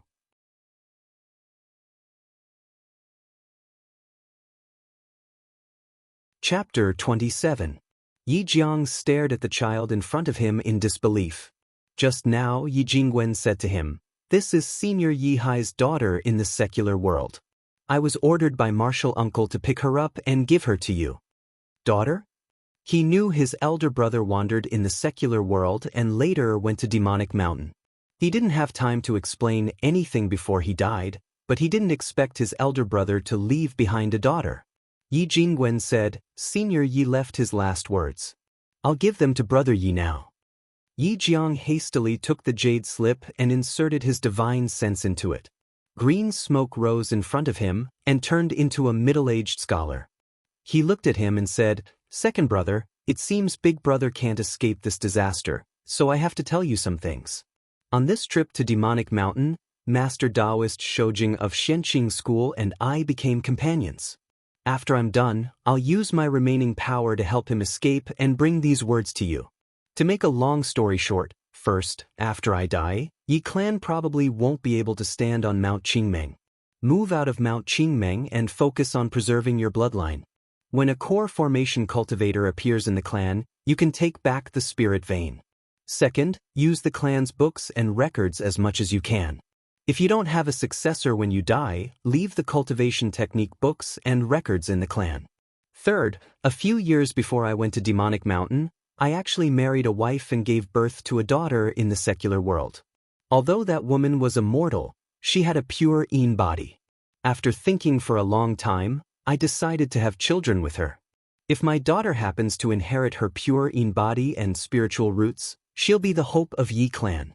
Unfortunately, before I left, my daughter wasn't born yet, so I don't know if my wish was fulfilled. Fourth, I'll entrust my funeral affairs to Master Daoist Shoujing. He'll deliver my belongings to you. I also asked him to find my wife and daughter. If my wife is still alive, I hope you can treat them well. Fifth, Master Daoist Shoujing made a heart demon oath to me. You can trust him." Mo Tiange timidly looked at the old man in front of her. This man looked like he was in his 50s. His hair was white and he looked like her grandfather. How could he be her uncle? Yi Jiang showed a sorrowful expression. When he finally opened his eyes, he saw Mo Tiange in front of him. This child looked very similar to his eldest brother. He would believe her if she said she was his eldest brother's flesh and blood. With this thought in mind, he stretched out his left palm and pointed with his right hand, forcing a drop of blood from the tip of his finger. With another slash, that drop of blood flew towards Mo Tiange. Mo Tiange was startled. That drop of blood rushed towards her very quickly and eventually disappeared between her eyebrows. She felt her head heating up and was confused for a moment, but she immediately sobered up. She saw this uncle who looked like a grandfather walking towards her. He lowered his head and stroked the spirit-gathering beads on her wrist. He said repeatedly, "Yes, this was given to me by the previous generation's core formation ancestor when Big Brother cultivated to the third layer of the aura refining realm." As he spoke, he took a step forward and hugged her tightly, repeatedly saying, "Child, poor child, it's really been hard on you. Don't worry, in the future, with second uncle here, you won't be helpless anymore." "Yi Jiang of Eov," he said and held her and said, "Child, what's your name?" Although she was unfamiliar with him and wasn't used to relying on a stranger, Immortal didn't push him away. After a long time, Yijiang let her go, wiped the tears from his eyes, and asked softly, "Child, what's your name?" "I'm Immortal." "Mo." Yi Jingwen answered, "Brother Yi, you don't know. Senior Yi Hai married into the family in the secular world, so this child took her mother's surname." Yi Jiang didn't care. "We cultivators don't care about these customs. No matter what her surname is, she's our child." "That's right." Yi Jingwen hesitated for a moment and said, "Brother Yi, you must know the ins and outs. I'm really sorry that this child's mother didn't survive." Yi Jiang shook his head and smiled at him. "My elder brother has already explained everything clearly in this jade slip. I still have to thank fellow Daoist Yi for finding my niece." "Yi Jiang, thank you." Yi Jingwen hurriedly said with a smile, "Brother Yi, it's such a coincidence that we both have the surname Yi, and we have such a fated encounter. How about I be thick-skinned and call you Big Brother?" How could Yi Jiang not see that Yi Jingwen was an elite disciple of Xianxia school? He reached the foundation building realm at a young age, so his position in the school must be higher than Zheng Xian, the shopkeeper of Mount Dongmeng. It was also very likely that he would form his gold core in the future. At his age, his chances of forming his gold core were already slim. Yi Jingwen's intention to befriend him must be because of Master Daoist Shoujing. However, this was beneficial to him and his nephew, so he didn't refuse. "Brother, since you think so highly of me, I'll accept this Big Brother." Yi Jingwen nodded with a smile.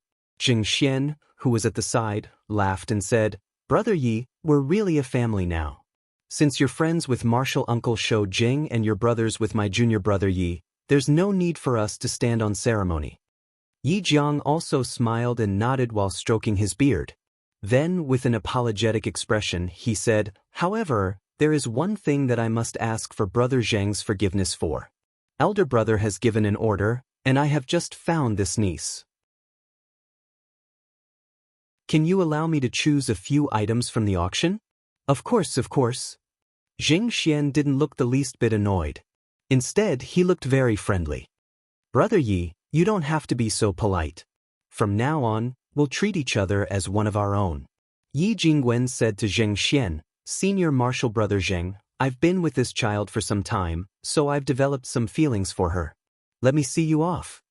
Zheng Xian was the shopkeeper of the market square, so he naturally had good eyes. He could see that Yi Jingwen had other important things to tell him, so he didn't ask. "Of course. Junior martial brother Yi, please go." Yi Jingwen and Yi Jiang cupped their hands apologetically, then left with Immortal. Before they left, Yi Jiang held Immortal's hand in a very natural manner and led her to his flying magic tool. Then he said to Yi Jingwen, "Brother, let's go to my temporary immortal's cave and have a chat." Yi Jingwen also thought the same, so he said without hesitation, "Okay." Yi Jiang's flying magic tool was a horsetail whisk, so it didn't fly very fast. Fast flying wasn't allowed on Mount Dongmeng, so everyone abided by this rule whenever there were other cultivators. Flying wasn't allowed inside the market square, and they also had to slow down around the market square. The three of them slowly flew east and soon arrived at Yi Jiang's temporary immortal's cave. Yi Jiang waved his hand, closing the cave's defensive formation, and the three of them sat down. This was Immortal's first time seeing an immortal's cave. She saw that everything was either made of stone or jade. The ceiling of the immortal's cave was inlaid with glowing stones, which seemed to be the moonstone Li Yushan took out. Yi Jiang asked her a few more questions. Seeing that she was very interested in the immortal's cave, he told her to go play by herself while he talked to Yi Jingwen. Yi Jingwen watched Immortal leave inside. "I won't hide it from Big Brother. These days I really miss Tienga. This child has suffered a lot, so her temperament is much stronger than ordinary children." Upon hearing him praising Immortal, Yi Jiang stroked his beard and said with a smile, "I hope this child is a promising talent. By the way, how are her spiritual roots?" Upon hearing this question, Yi Jingwen was a bit hesitant. "I've already tested her. She has 5 spiritual roots and a pure Yin constitution. I don't know if she's lucky or unlucky." Being able to inherit both spiritual roots and a pure Yin constitution was naturally lucky. However, a pure Yin constitution had 5 spiritual roots. If her spiritual roots were slightly better, she would certainly have extraordinary achievements in the future. What? Yi Jiang was shocked. Did this child really inherit a pure Yin constitution? Originally, he didn't have much hope. Now that he saw that this child was in the second layer of the aura refining realm, he only felt lucky that she had spiritual roots. As for a pure Yin constitution, he didn't have much hope. After all, the probability of that happening wasn't high. Yi Jingwen nodded. Correct. This child only has 5 spiritual roots. Although she was able to cultivate to the second layer of the aura refining realm in the secular world thanks to the spirit gathering pearls, she definitely wouldn't have been able to cultivate to this level without a pure Yin constitution and a good cultivation technique. Upon hearing this, Yi Jiang's heart was filled with mixed feelings. He didn't know whether he should be happy or worried. A pure Yin constitution was a good constitution for cultivation. Unfortunately, this child also had 5 spiritual roots. If she couldn't cultivate, this constitution would cause her to get into trouble. If someone found out about it, Yi Jingwen observed Yi Jiang's expression. Seeing Yi Jiang's gloomy expression, he guessed what he was thinking. He immediately smiled and said, "Big brother, rest assured. Martial Uncle Shoujing gave her a spirit-concealing pendant. As long as she doesn't leave her side, no one will find out." Yi Jiang was a bit surprised, but he soon felt relieved. This was what he was most worried about.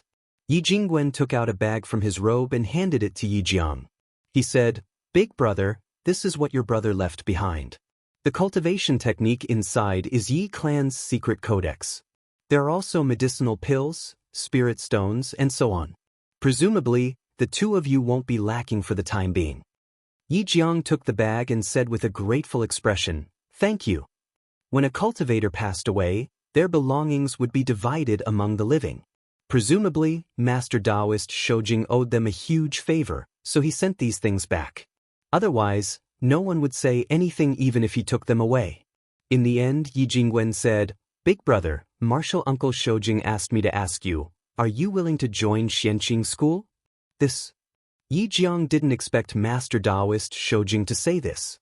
Normally, Master Daoist Shoujing should have already repaid his debt of gratitude by doing these things, but he actually invited them to join Xianxia school. This was really beyond Yi Jiang's expectations. Yi Jingwen smiled and stood up. "Big brother, think about it carefully. I won't disturb you 2 uncle and nephew's chat any longer. If you've made a decision, please come to the shop and let me know so I can go back and report." Yi Jiang hastily stood up to see them off. "Yes, I'll think about it carefully. If I've made a decision, I'll tell brother."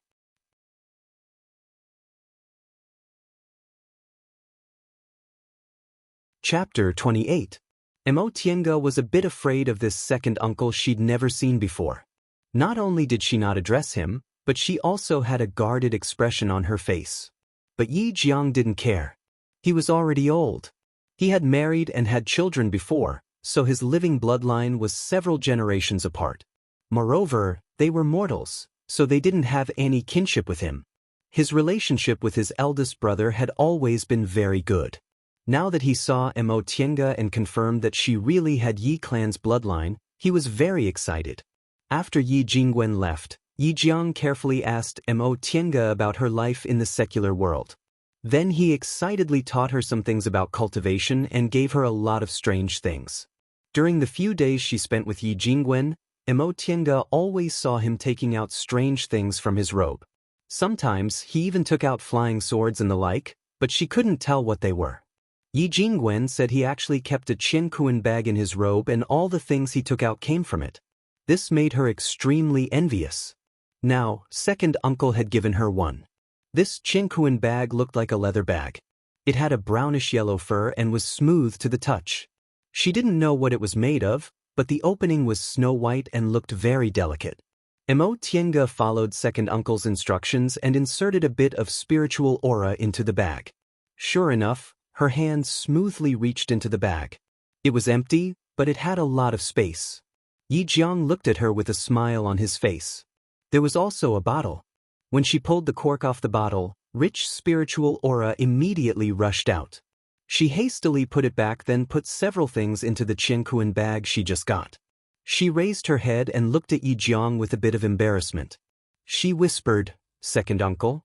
Yi Jiang smiled and stroked her head. "You don't need to be so reserved. I'm your second uncle." "It's true." Mo Tiange nodded, but she still felt a bit distant.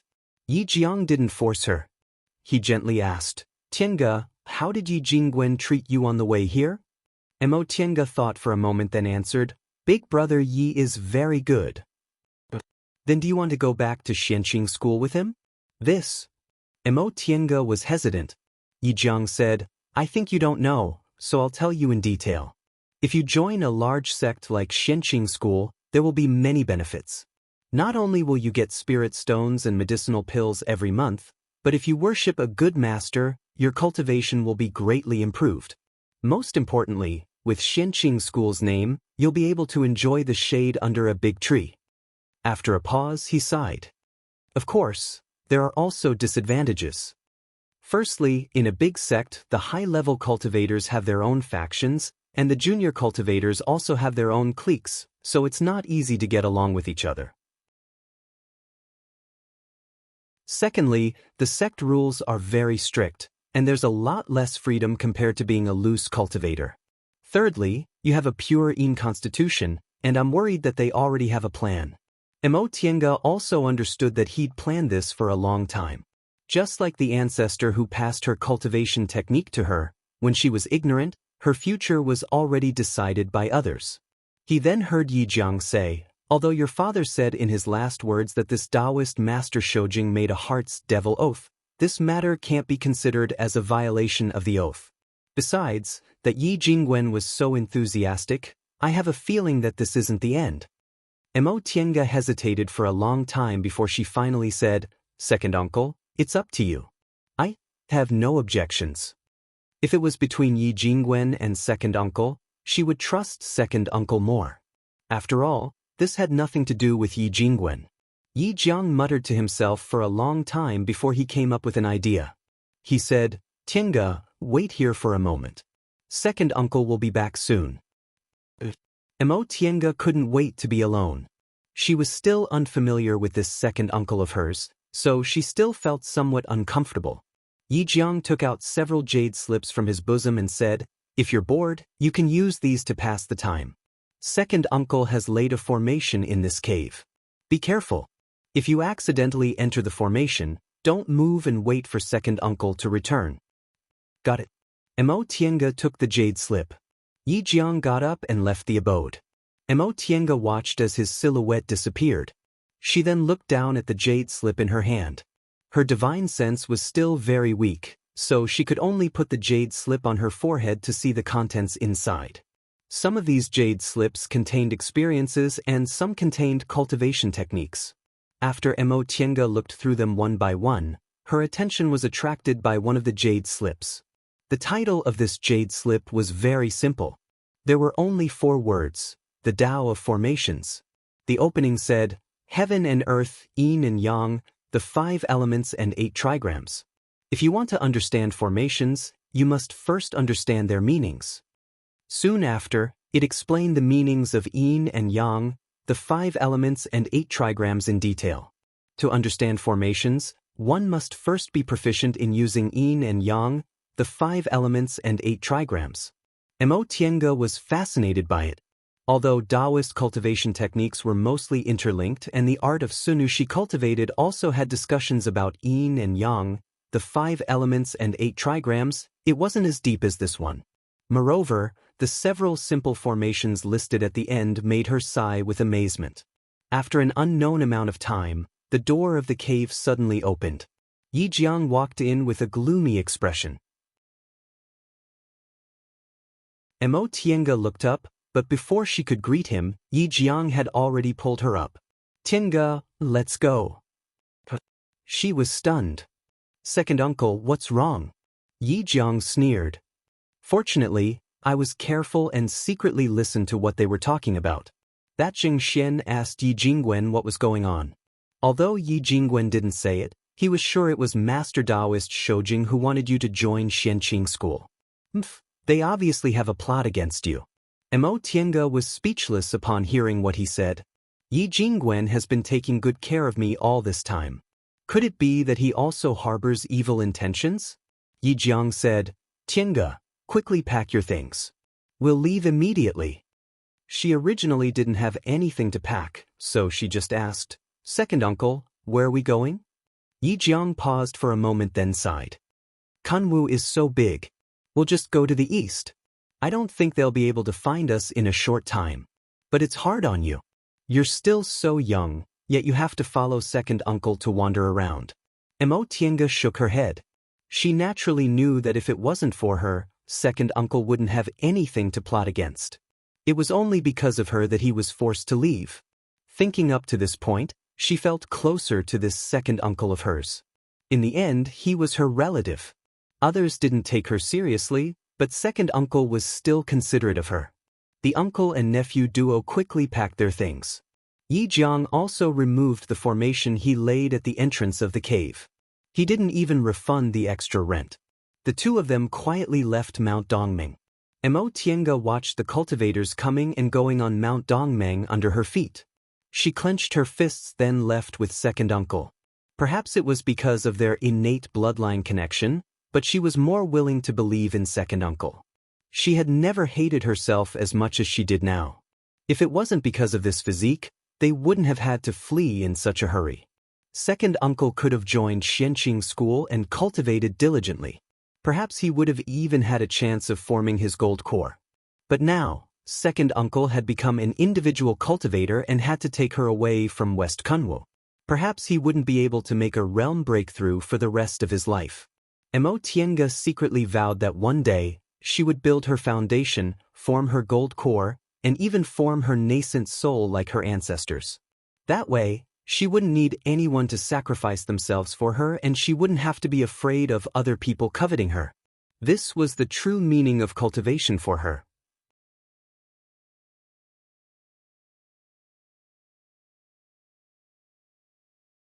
Chapter 29. At the southern end of the celestial pole, there was a mountain range known as Kunwu. Kunwu stretched for thousands of miles and was surrounded by endless mountain ranges. Since ancient times, no one had been able to pass through it. Mortals not far from the mountain range could occasionally see dense purple clouds and colorful flashing lights in the mountains.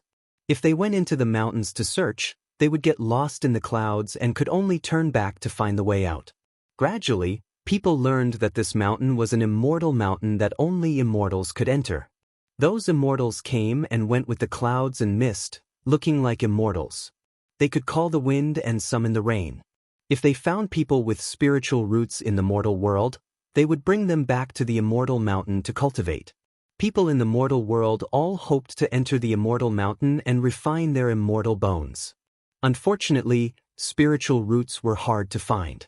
Most people had only heard about immortals in legends. Squatting at a roadside stall in the market, a young boy with a childish face was holding a secular book and reading it with great interest.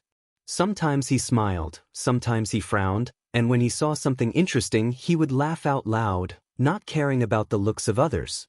Fortunately, this was the Immortal Cultivation Market Square under the jurisdiction of Mount Yunwu, a cultivation sect. People coming and going were either cultivators or mortals who were used to such things. If this was in the secular world, this kind of behavior would have already attracted the attention of many people. Xiaotian, what book are you reading?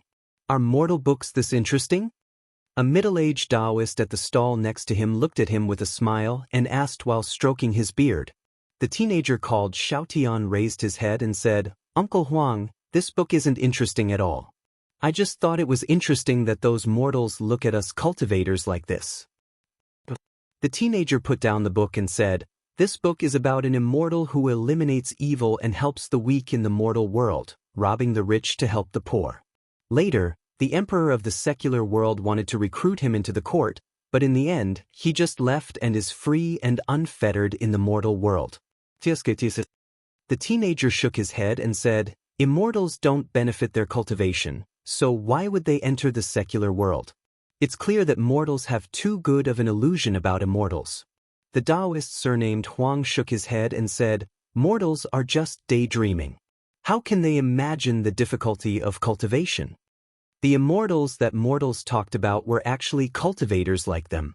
It was said that when one reached the pinnacle of cultivation, one could ascend to the celestial world and become an immortal. However, this was only a legend. As far as he knew, the highest realm of cultivators was only the deity transformation stage, and that was a matter from 1,000 years ago. That senior had long gone into seclusion, and it was unknown whether he was still alive or not. As for the remaining 4 realms, aura refining, foundation building, gold core, and nascent soul, each was more difficult to advance than the other. In the entire celestial pole, there were only several hundred people who had reached the nascent soul realm. The youth in front of him and Daoist Huang were only chi condensation cultivators. In this market square, there weren't many foundation establishment cultivators, and there weren't any golden core cultivators at all. The two of them sighed. The Daoist looked at his stall and said, "Little Tian, you haven't opened for business today, right?" Speaking of this, the young man sighed. "Before you came, there were people who came to ask, but they said that my things were too expensive. If second uncle wasn't in urgent need of medicinal pills, I would have directly sold them to the shop. It's a pity that the shopkeeper doesn't know what's good for him." On his stall, there were a few array discs and array flags. These things could be used to lay formations, which were needed by all cultivators. They could be used to guard against others during cultivation or to gather spiritual aura. However, the path of formations was profound and unfathomable. Even several hundred years of research wouldn't be enough. Cultivators probably didn't have long lives, so there weren't many people who were willing to invest time in this path. Most sects and clans would have formation masters, and it was rare to see one among individual cultivators. Normally, his array discs should be very popular. However, these formations weren't common goods in the cultivation world, and the materials were hard to come by, so the price was very high. He had been on display for several days. From time to time, people came to ask about it, but they all shook their heads and left. Although the formation was good, if they couldn't afford it, they also couldn't sell it. The Daoist surnamed Huang's stall sold low-grade talismans, but they sold much better than Tianga's. After being on display for one day, they were almost sold out. At this time, Daoist Huang hesitated for a while, then asked, "Little Tian, what's the lowest price for your formation?" "Ah, Uncle Huang, do you want it?" The youth said in surprise. "If you want it, 300 spirit stones are enough." The previous price of this array disc was 400 spirit stones, which was indeed very favorable. Daoist Huang pondered for a while, then happily nodded. "All right, Uncle Huang will take advantage of you." He took out the money he earned from selling talismans today and counted his savings. The two of them handed over the spirit stones in one hand and the formation disc in the other. The youth took out a jade slip from his robe. "Uncle Huang, this is how to set up a formation. As long as you have the main formation flag, you can use this formation to attack and defend." Daoist Huang felt heartache as he handed over the spirit stones. He nodded and said, "I just know that the formation made by your uncle and nephew is definitely worth such a high price. If it's someone else, I really wouldn't be able to buy it."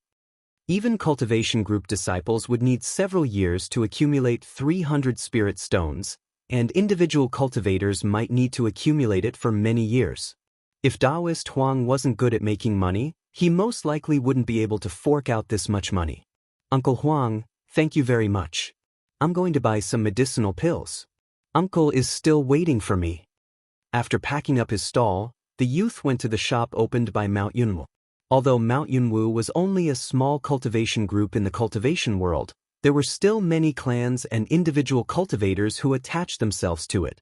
Many individual cultivators relied on Mount Yunwu's market square to obtain spirit stones for their cultivation.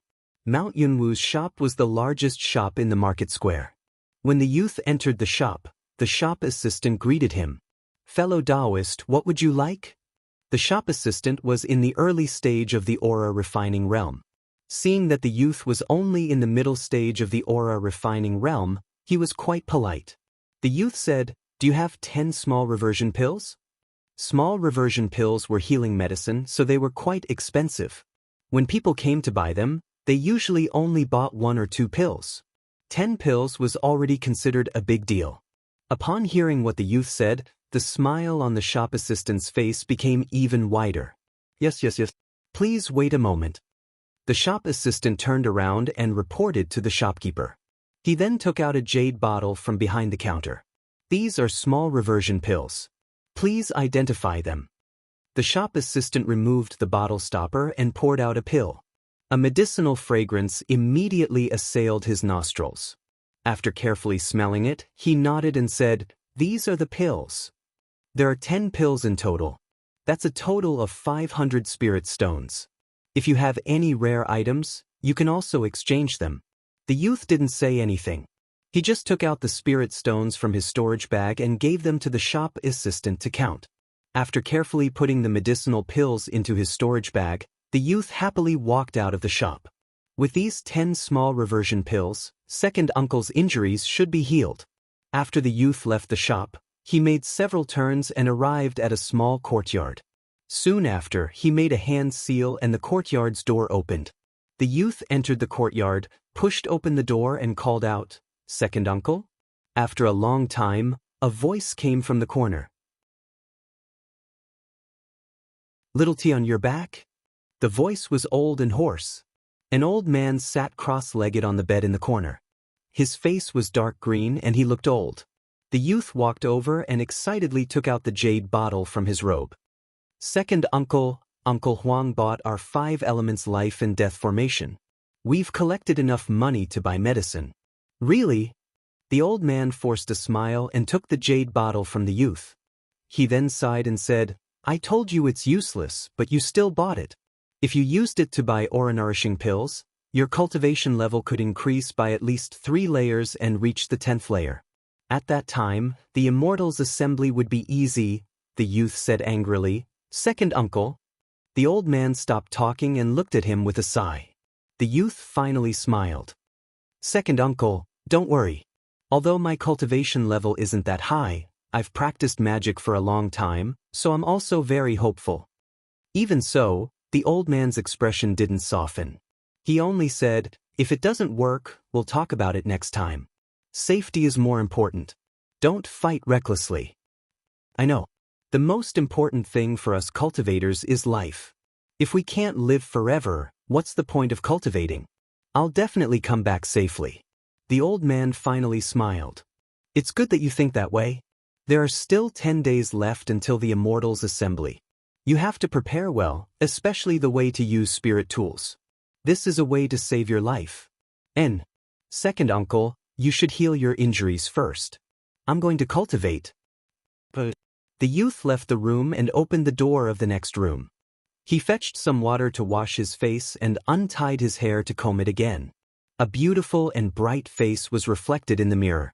But in the next moment he tied the hairband again and turned back into a young man. Yi Xiaotian was her current name. The name Tiange shouldn't appear before she formed her gold core. This was second uncle's decision when he left Mount Dongmeng. In the past 7 years, she followed second uncle to wander all over East Kunwo. They picked medicinal plants, opened a shop, and caught beasts. Second uncle's accident happened to the shop when he couldn't keep it open anymore, so he had to catch demonic beasts to make money. In the beginning, Yi clan had a lot of treasures, and Master Daoist Shoujing also returned her father's belongings, so they were quite rich. But the path of cultivation consumed too much, not to mention their spiritual roots weren't good. Second uncle had 4 spiritual roots. He was able to build his foundation thanks to the medicinal pills his father gave him. Tiange, on the other hand, had 5 spiritual roots. Although she had a good cultivation technique, every step she took was difficult. She was able to cultivate to the 7th layer of the aura refining realm in 7 years because of the medicinal pills second uncle gave her. In the past few years, they used up all their spirit stones for cultivation, so they had to think of ways to make more money. Originally, they only went to pick spiritual plants to exchange for medicinal pills, but they found that they couldn't afford to cultivate.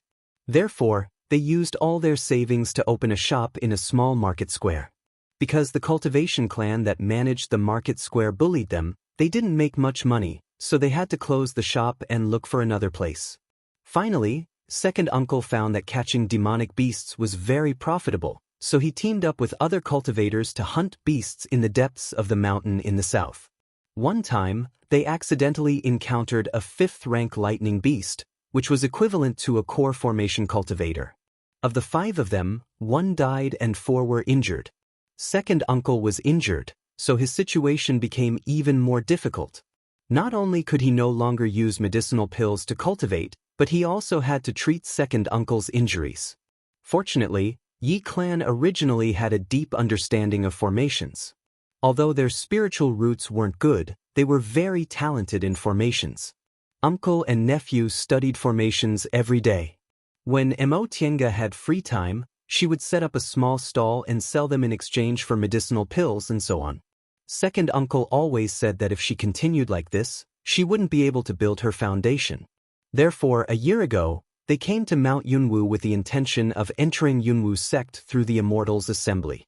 In this way, the sect would have its own benefits and she would be able to relax a lot. The so-called Immortal's assembly was a method for individual cultivators like them to join a cultivation group. Most individual cultivators didn't have good spiritual roots, and these cultivation groups only accepted disciples with at least 3 spiritual roots. Only cultivators from cultivation clans that had a good relationship with the cultivation group could join with 4 spiritual roots. Individual cultivators like them obviously couldn't do that. However, even if their spiritual roots weren't good, there were always some people who got lucky and made rapid progress in their cultivation. The purpose of this Immortal's assembly was to select these cultivators with potential to join a cultivation group. As for the method of selection, it was simply a competition in the ring. Once they went on the ring, life and death didn't matter. Although most cultivation groups had core formation cultivators to keep watch, they couldn't guarantee that there would be no casualties. Sometimes, the fights were fierce, and there were even tragedies where both sides perished together. Xianxia naturally didn't want to learn from them and risk her life. Although she followed second uncle all these years as a vagrant, it broadened her horizons. Second uncle also treated her very well, and the 2 of them depended on each other for survival.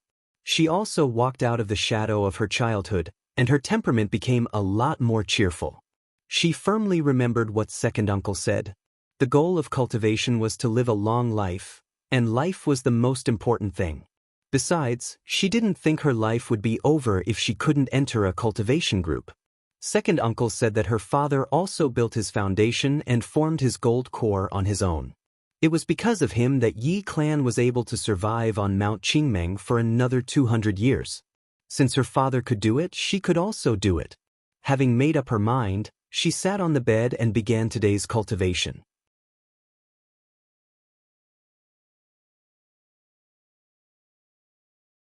Chapter 30. Xianxia finished running her great circulatory cycle and withdrew her spiritual aura. She then opened her eyes, preparing to practice spells. Ever since she entered the middle stage of the aura refining realm, she didn't only practice the art of Sunu. Second uncle said that although this technique was brilliant, it didn't have a way to deal with enemies in the early stage. Moreover, it was easy for people to see through it. Cultivators from big cultivation groups didn't care, but individual cultivators like her had to fight from time to time, so it was better for her to learn some practical spells. After her realm stabilized, second uncle gave her the Greenwood incantation. This incantation was part of the Yi clan's collection. Ordinary disciples with wood spirit roots all practiced this incantation. Firstly, this incantation could be practiced until the core formation realm, which was enough for ordinary cultivators. Secondly, this incantation was exceptionally powerful in fights of magical power. In the past few years, Xianxia had become proficient in using this art for the sake of the Immortal's assembly. Now that she had finished practicing the art of Sunu, she began to practice the spells of the Greenwood art. With a flip of her palm, several unknown seeds appeared in her hand. With a flick of her fingers, those seeds fell at the foot of the table. They quickly sprouted and grew into thorns, firmly entangling the table. Emotienga looked at the thorns and shook her head. If she wasn't fast enough, the table wouldn't move, but the person would. Soon after, she condensed a small fireball on her fingertip.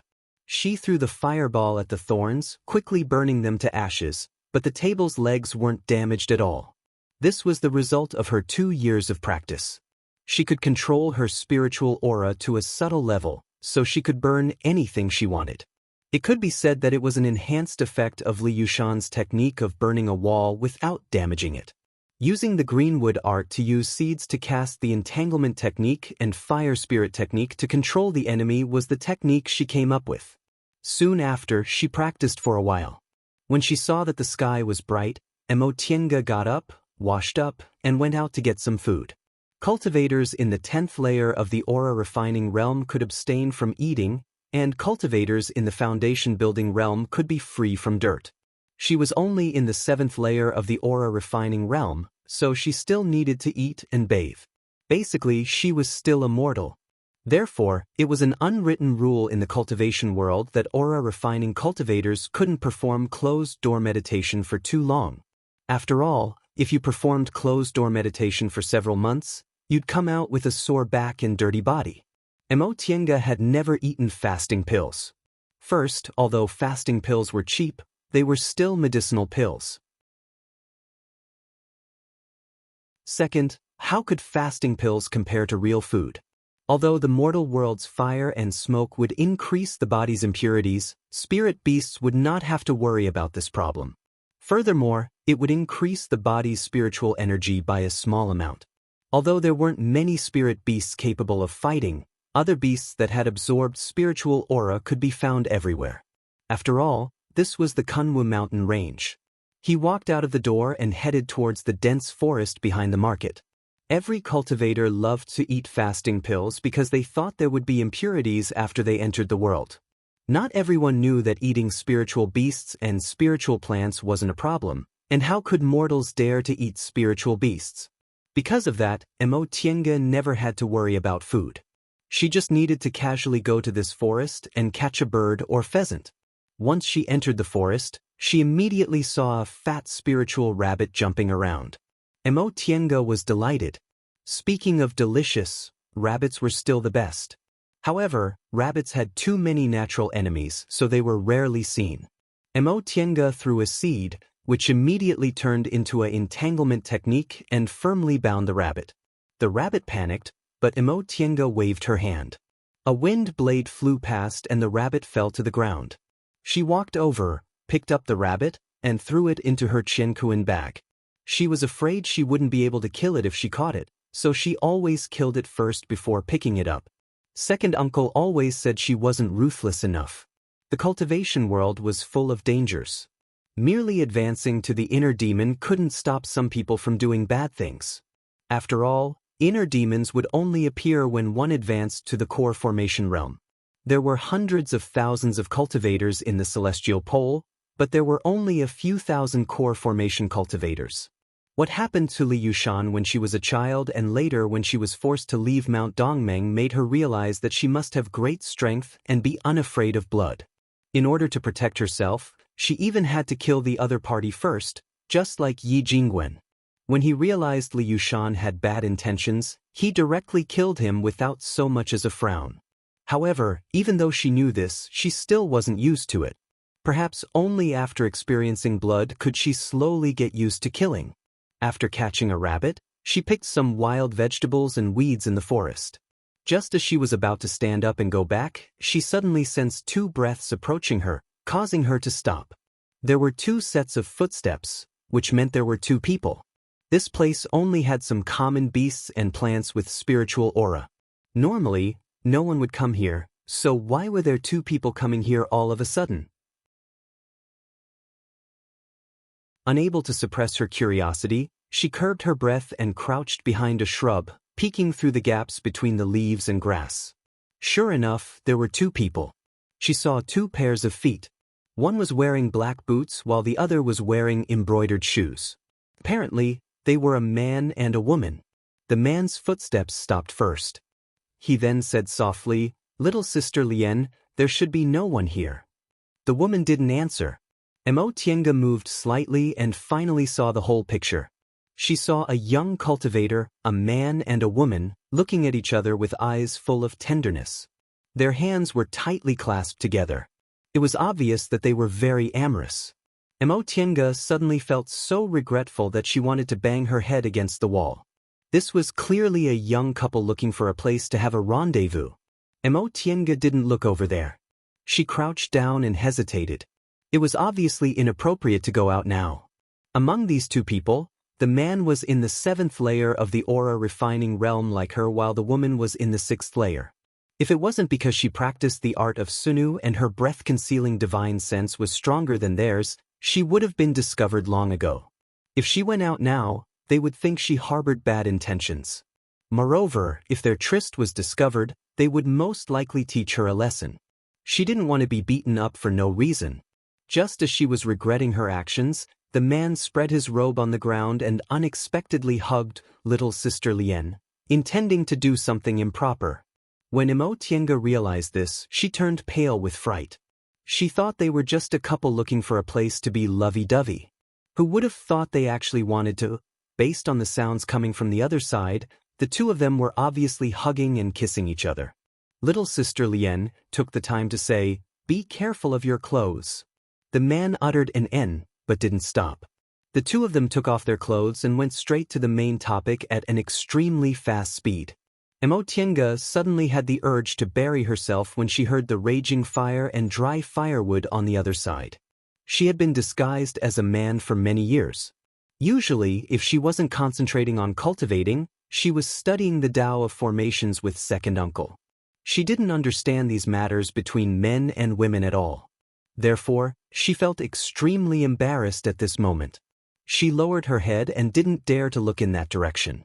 After an unknown amount of time, the sounds on the other side gradually calmed down. The man said, "Little sister Lien, there's only 1 month left until the Immortal's assembly. How are your family's preparations?" Little sister Lien's voice was so soft that it seemed water could drip out of it. She said in a sweet voice, "It's not easy to see each other, yet you're asking about these things." The man hastily coaxed her. "Doesn't that mean I want to enter Yunwu's sect with you? If we enter the sect, our family won't be able to control us anymore. At that time, we can become dual cultivation partners and live together." Little sister Lien was a bit hesitant. "Actually have some confidence." The man said, "Some? What kind of treasure did your family give you?" Little sister Lien smiled but didn't answer. Tiange was curious, so she once again peeked through the bushes. She saw a naked man and a woman tangled together, their bodies only covered with some clothes. She silently told herself to ignore them several times in her heart before she looked at their appearances again. Both of them were about 20 years old. The man was quite handsome, and the woman was also gentle and lovely. It was no wonder from what they said that they were actually dating without their family's knowledge. Beauty was really harmful. The man hugged little sister Lien and repeatedly coaxed her. "Good little sister Lien, just tell me. Otherwise, I really won't feel at ease." Perhaps the concern in his voice moved little sister Lien because she said, "Father gave me the enchanting lantern. Presumably, no matter who my opponent is, I'll have some confidence." Although her tone sounded humble, it was actually very confident. Tiange was very curious. What was this enchanting lantern? Why was this woman so confident? In the Immortal's assembly, there were 10th layer aura refining cultivators, but most of them were 7th layer aura refining cultivators like Tiange, which was the peak of the middle stage of the aura refining realm. This woman was only in the 6th layer of the aura refining realm, so her cultivation level could be considered low, yet she actually thought she'd have some confidence no matter who her opponent was. The man said, "I see. Then I don't have to worry anymore. Little sister Lien, you'll definitely enter Yunwu sect. At that time, the unfinished meaning in his words made little sister Lien blush again. The man moved closer to her and the two of them started to become intimate again. Tiange withdrew her gaze, but she was somewhat puzzled. Just now, she seemed to have seen a flash of killing intent in this man's eyes.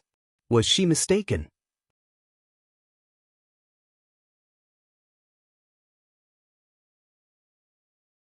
Chapter 31. Before he could think of anything else, he heard the woman scream out in pain. Tiange hurriedly moved closer to take a look and couldn't help but be shocked. She saw that the man was firmly holding little sister Lian in his arms. His right hand was holding a dagger-like spirit tool which was inserted into little sister Lian's back. The half-naked man and woman, the bloody dagger, the woman's frightened expression, and the man's distorted face. Tiange covered her mouth and nose, not daring to breathe. It was obviously a lover's tryst, but she didn't expect it would turn into this. Big brother Ming. The man snorted and sneered. Do you think I'm really interested in you? It's just a honey trap. The woman widened her eyes. Hesitation, remorse, and anger intertwined in her eyes. Coupled with her distorted face due to pain, she looked even more frightening. You, based on your looks, you're just SOSO, and you're also a quadruple spiritual root. Do you think I'll fall for you? It's just because you're the only successor of Huang clan's younger generation.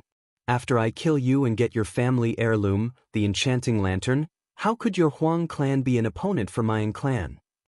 The woman's eyes showed understanding, and the despair in her eyes deepened.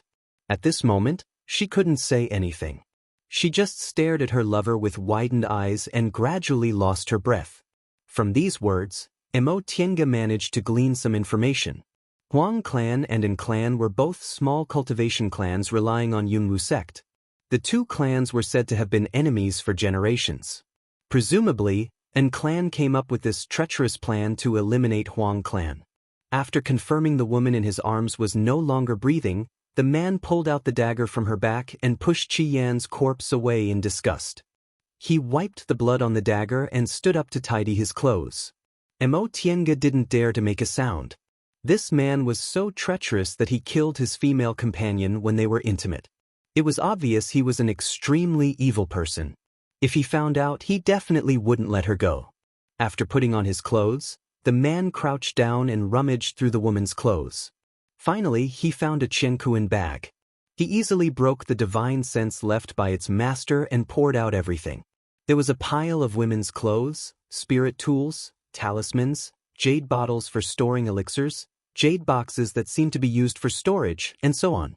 The man immediately saw what he was looking for. He picked up a lantern from among the spirit artifacts and said happily, "It really is here." Tiange was also very curious about this colored glass lamp. She didn't know what kind of powerful function it had, but from what she saw, it seemed like an ordinary colored glass lamp. Aside from the spiritual aura it carried, she really couldn't see anything special about it. The man put everything back into the Qianquan bag and put it away in his bosom. With a flick of his finger, a cluster of flames fell on the woman's corpse, immediately igniting a raging fire. The firelight shone on his rather handsome face, making him look gloomy and terrifying. Tiange only hoped that he would quickly destroy the corpse and erase the evidence so that she could escape. When she was 10 years old, she saw Yi Jingwen kill Li Yushan with a single sword strike. Later on, she followed second uncle to roam eastern Kunwu and often encountered dangerous situations. Second uncle never showed mercy to anyone who harbored evil intentions. But there had never been a time when she was so frightened. This man's killing methods were really too despicable. A moment ago, the two of them were still being affectionate, skin to skin, but in the next moment, he actually took advantage of their intimate moment to stab his lover in the back. Looking at the man's face under the fire, Tiange felt nauseous. It was clear that in the cultivation world, even feelings weren't reliable. This definitely wasn't the only case of lovers killing each other. All of a sudden, the corner of her eyes blurred. She reacted extremely quickly and dodged to the side. She saw a streak of flames rush past her original position and hit a shrub. Then, she heard the man's cold voice. "Who? I've been discovered." Since things had reached this point, Tiange only needed to think for a moment before she took all the seeds in her Qianquan bag. With his other hand, he used the wind breath technique on his palm. A wind blade shot out and sliced at a shrub not far away. The shrub swayed for a moment, and then a fiery light shot towards the shrub that was swaying. Taking advantage of the time when the man's attention was drawn, She moved slightly and floated several feet away in an instant. She stealthily peeked through the shrub and saw that the man was fiercely staring in the direction where she shot the spell. Fortunately, he didn't discover her hiding place. Tiange couldn't think of any way to escape. This man was obviously a vicious and merciless person. Her cultivation level was also the same as his, so it was impossible for her to escape without making a sound. She clenched her teeth. The only thing she could do now was to fight with her life on the line. Killing wasn't uncommon for her. In the past few years, she had followed Second Uncle and encountered many dangerous situations. However, Second Uncle had built his foundation many years ago, and Yi clan also had a rich collection, so Second Uncle's spells were powerful and his magic tool was also a high-grade one, so he didn't need her help. As for this man, he obviously wasn't a good person. It probably wasn't his first time killing people and robbing their treasures. Even though she practiced the art of Sunu and her spiritual power was much purer, she still didn't have the confidence to kill him. Since the man couldn't find her, he slowly walked towards the shrub.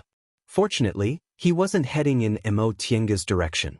However, he would be able to find her after a short search. Tiange no longer hesitated. The moment he approached, she lightly flicked a seed towards him. In the forest, using things like seeds was indeed advantageous. She was also much more skilled in using spiritual aura compared to cultivators in the same realm as her, so she flicked the seed very lightly and was very difficult to detect. As soon as the man approached, the seed immediately expanded and turned into thorns, madly wrapping around the man's body. The man turned pale with fright and hastily brandished the spirit dagger in his hand. This dagger was presumably not an ordinary item. Before the thorns could wrap around the dagger, they were already cut into pieces. Since her hiding place was already exposed, Tiange took advantage of the man's confusion and immediately retreated. Soon after, she threw another handful of seeds at him. The man had already figured out her appearance. He glared at her fiercely, but he didn't dare to hesitate. He quickly retreated while using the dagger to cut down the plants that approached him. This attack method could be said to be a special feature of Yi clan's greenwood art. Since she made her move, Tiange was determined to kill him. Otherwise, her identity would definitely be exposed. In this situation, it was either you die or I die. She clenched her teeth and took out the talismans she prepared for the Immortal's assembly. She slapped one of them on her body and a defensive barrier immediately appeared and enveloped her. She then threw the other talismans at the man. The man was suddenly attacked. Tiange didn't give him a chance to catch his breath, so he couldn't fight back and could only defend. He had just obtained the enchanting lantern, so he hadn't removed the remnant divine sense on it to refine it for his own use. Since he couldn't use it, he was very anxious. Amidst the overwhelming number of talismans, Tiange waved a stack of talismans with seeds in them and threw them out. During this gap, the man only had time to cast a spell before he was once again stunned by Tiange's talismans. However, Tiange didn't dodge his spell at all. The defensive barrier on her body had already blocked it. She just kept throwing seeds and talismans at him. The man dodged and blocked the talismans. Just when he felt that there was something wrong with the talismans this time, he heard a bang. He had ignored the seed in the talisman and it smashed into his hand. However, it suddenly grew into a ball and suddenly exploded. It directly blew up the defensive barrier on his body. At this moment, several more talismans flew towards him. With a blood-curdling scream, the man was sent flying backwards. Tiange immediately took out a wooden sword and swung it. The wooden sword directly pierced through the man's body. The man let out another groan. His heart was pierced through and he no longer moved. After standing in a daze for a while, Tiange regained her composure and found that her head was full of cold sweat. This was the first time she killed someone with her own hands. Only now did she realize that her heart was beating like a drum and her steps were light. She couldn't help but laugh at herself. She couldn't kill people without blinking. It was obvious that she was still far from being a qualified cultivator, however, she was very happy to escape with her life.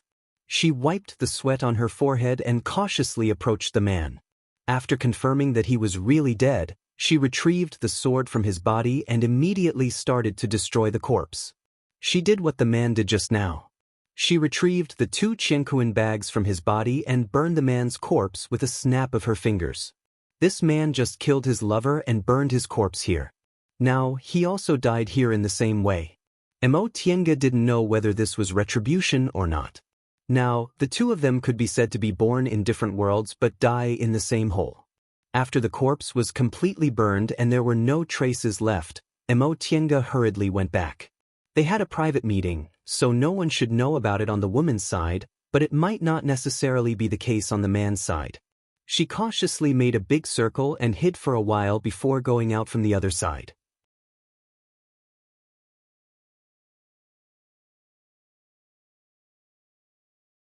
Chapter 32. Nothing unusual happened along the way, so Immortal returned to her rented courtyard and immediately went to second uncle's room. Yi Jiang was startled by her appearance. "Shaun, what's wrong?" Immortal said in a trembling voice. "Second uncle, I killed someone." Yi Jiang was startled, but he soon calmed down and said, "So be it. You have to get used to it. Otherwise, how can you continue on this path?" After he finished speaking, he asked worriedly, "Who did you kill? Did someone rob you?" Immortal shook her head. Seeing how calm second uncle was, she also gradually calmed down and told him what happened just now. Yi Jiang frowned and thought for a moment before asking, "Did you leave any traces at the scene? Did anyone see you on your way back?" Immortal shook her head. "I cleaned it up. Even if someone found the place, they wouldn't find any clues. I circled around on my way back, but no one saw me." Yi Jiang calmed down. "It's fine. They won't know you killed them if they can't find any clues. Besides, there's still second uncle. Although he's half dead, he's still a genuine foundation-building cultivator. The 2 clans you mentioned are only small clans. Even if they can't defeat them, they can always run away." Immortal also calmed down after hearing someone comforting her. She then remembered the 2 men's Qianquan bags and took them out. "Second uncle, that man killed them for some enchanting lantern. I brought it back. Can you see what's so special about it?" Unlike Immortal, Yi Jiang frowned as soon as he saw the enchanting lantern. After a long time, he finally said, "The enchanting lantern is indeed an ancestral treasure of the Huang clan. It's said to be a magic weapon. Once this lantern is summoned, a maze will appear within 100 feet radius. However, this lantern is a magic weapon, and magic weapons can only be used by core formation cultivators. Even if aura refining cultivators manage to use it, it won't be very powerful. Since the death of the Huang clan's core formation cultivator, no one has been able to use its full power." He then looked at her with a smile. "Since you obtained it, it's also a fated chance. However, it's not appropriate to take it out for the time being. Put this enchanting lantern away and refine it in secret." Immortal's original intention in killing that man wasn't to snatch his treasure. It was simply because all fights of magical powers were like this, and she also learned from them. Because of that, she didn't feel it was a pity. She just uttered a yes, then put the enchanting lantern away. Immortal suddenly remembered something and asked, "Second uncle, I was anxious today and used most of the talismans I had. The Immortals' assembly is next month. What should I do?" Yi Jiang was also helpless as he said, "It's your first time facing an enemy alone, so you really don't have any experience. That's why you panicked." However, fortunately, this brat surnamed and has a few powerful spirit weapons in his Qianquan bag. It's just that he didn't have the time to take them out because of your talismans. Otherwise, you wouldn't have killed him so easily today." Immortal was suddenly enlightened. No wonder she only felt nervous and didn't feel it was difficult to deal with him. It turned out it was because she was lucky. That man didn't have the chance to take out his powerful spirit tool and died because of her talismans. Otherwise, she would have been in danger today. Yi Jiang pondered for a long time before he said, "The talismans on these 2 people can also make up the numbers. All talismans are the same. You can just use them and not be afraid of being discovered. Tomorrow, you can use your remaining spirit stones to buy some more. I reckon the number won't be too far off. In addition, second uncle recently comprehended a new spirit trapping formation that can be temporarily laid. In the next few days, you should practice more. With the help of the formation, you'll definitely have a much easier time. Soon after, he sighed and said, if you can't do it this time, don't force yourself. At worst, you can try somewhere else. You're still young. Tiange also knew second uncle felt the most important thing was to keep her life. Aura refining cultivators could live up to 200 years old, but she was only 17 years old. Her future was still unknown, so it wasn't worthwhile to throw her life away like those cultivators.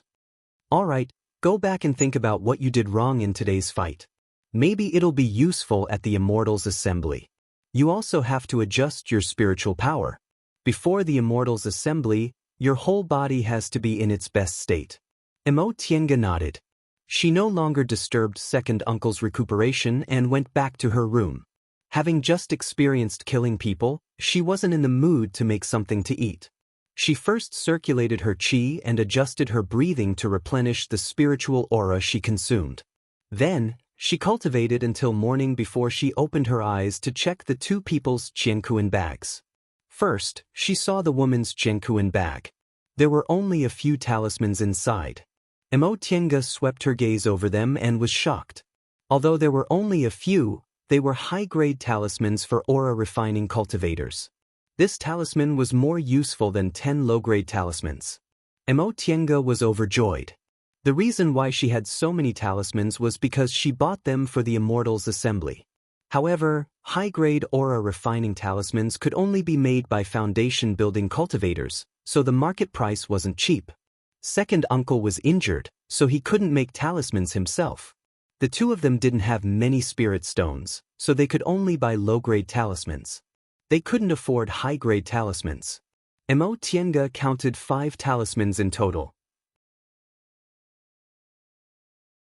3 of them had the fire attribute and 2 had the water attribute. Talismans weren't like spells. They weren't limited by spiritual roots and could be activated with just a little spiritual aura. Aura-refining cultivators couldn't do without talismans in fights of magical power, but they were limited by their financial resources. Those who could use a lot of talismans were mostly disciples of cultivation groups or clans. Tiange's talismans had been around for a long time. However, with these 5 high-grade talismans, the ones she lost weren't a big deal. She only used about 40 to 50 talismans, so these talismans were completely replenished. She then looked at the other things. There were several pretty good spirit tools, but they weren't comparable to the enchanting lantern. Moreover, they had to be refined before they could be used, and she was afraid they'd be recognized if she took them out. Besides, she already had a greenwood sword. Second uncle said it was once used by her father and was later refined again. She didn't need to change spirit tools before she reached the foundation-building realm. After all, spirit tools had to be nourished and refined for a long time before they could be used easily. In addition, there were several bottles of various kinds of medicinal pills, all of which were commonly used by aura-refining cultivators. What made Tiange happy was that there was a bottle of aura-nourishing pills. She happened to be short of medicinal pills. There was also a bottle of look-preserving pills. That woman probably spent a lot of money to buy them. One pill could preserve a person's youth for 10 years. However, Tiange didn't need them. Not to mention she was only 17 years old. The art of Sunu originally had the effect of preserving one's youth and could even make a woman more beautiful. There were also several jade boxes. They seemed to contain some kind of spiritual plants, but she didn't recognize them. Next, there were the man's belongings. They were mostly spirit tools, medicinal pills, talismans, and clothes. Obviously, the Yin clan was better off than the Huang clan. Although they didn't have many talismans and they weren't high-grade, their spirit tools and medicinal pills were much better than the woman's. There was even a bottle of aura-converging pills. Aura-converging pills were the best medicinal pills for aura-refining cultivators to consolidate their foundation and nourish their primordial aura. Their effects were several times better than aura-nourishing pills. Ordinary aura-refining cultivators wouldn't be able to afford them unless they were proud disciples of a cultivation group or had a high-level cultivator as an elder. Tienga happily put away her belongings. Suddenly, she discovered a large bead among them. It looked like a pearl that contained spiritual aura. She tried to inject spiritual aura into it, but it was completely different from her spirit-gathering bead. There seemed to be a layer of something that isolated spiritual aura from the outside, making it impossible for her to inject it. In any case, she already had enough things today, so she didn't mind. She put the useless clothes into a Qianquan bag and the useful ones into her own Qianquan bag. After tossing and turning, she was really hungry. The rabbit and wild vegetables she hunted yesterday were still there, so she moved the pots and bowls from the corner of the room. She scooped some water from the water jar outside and washed the pots and bowls. She also cleaned the rabbit, wild vegetables, and mushrooms before stewing them in one pot. Of course, this stewing wasn't the method of stewing in the mortal world. She used magic. When she was a child, she cooked for herself. Later, when she lived in the ancestral house, she often took advantage of the fact that Aunt Lin wasn't around to secretly cook for her in the middle of the night. Therefore, after she found out spiritual beasts could be eaten, she decided to cook for herself. At first, second uncle didn't approve of her cooking. He believed that cultivators shouldn't be greedy for good food. However, after he tasted it himself, he discovered that the impurities it added were negligible, so he let her do as she pleased. After a while, Tienga gave half of the pot to second uncle. After eating and drinking to her heart's content, she still felt somewhat restless, so she decided to go out and scout around.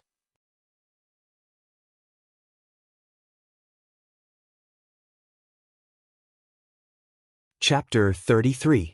Tienga went to the place where she usually set up her stall. Sure enough, she saw Daoist Huang there and greeted him, Uncle Huang. Daoist Huang was very happy to see her. "Shan, I haven't seen you for several days. Why didn't you come out to set up your stall?"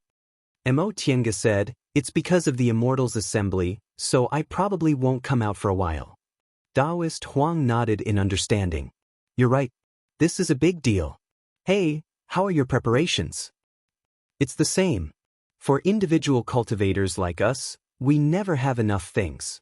Her words made Daoist Huang sigh. "Yes, we can't compare to the children of cultivation clans. We can ignore other chores and focus on cultivation. We can't lack spirit tools, talismans, and spirit stones." Tienga was silent when it came to this topic. If her father hadn't met with an accident and second uncle hadn't been forced to give up the clan, she probably wouldn't have to spend so much time on chores. Daoist Huang comforted her. "Xiaotian, if you lack talismans, I'll give you a discount. If you don't have enough spirit stones, it's okay. You can take them first." Tienga was rather moved by his words. In fact, she didn't have a deep friendship with Uncle Huang. They just talked a lot because they had been doing small business together for the past 2 years. Uncle Huang's spiritual roots weren't good, and his cultivation level was only in the 8th layer of the aura refining realm. He was getting older and had no hope of advancing, so he spent most of his time doing business, hoping to save some spirit stones for his descendants. They were all struggling young aura refining cultivators in the cultivation world, and none of them had it better than the other. It was really rare that Uncle Huang was willing to help them in this situation. "No need, Uncle Huang. You can't earn much by selling talismans, so how can I take advantage of you? Besides, individual cultivators like us don't live like this. We have much more fighting experience than the children of those aristocratic clans." Tienga said this with a bit of a guilty conscience.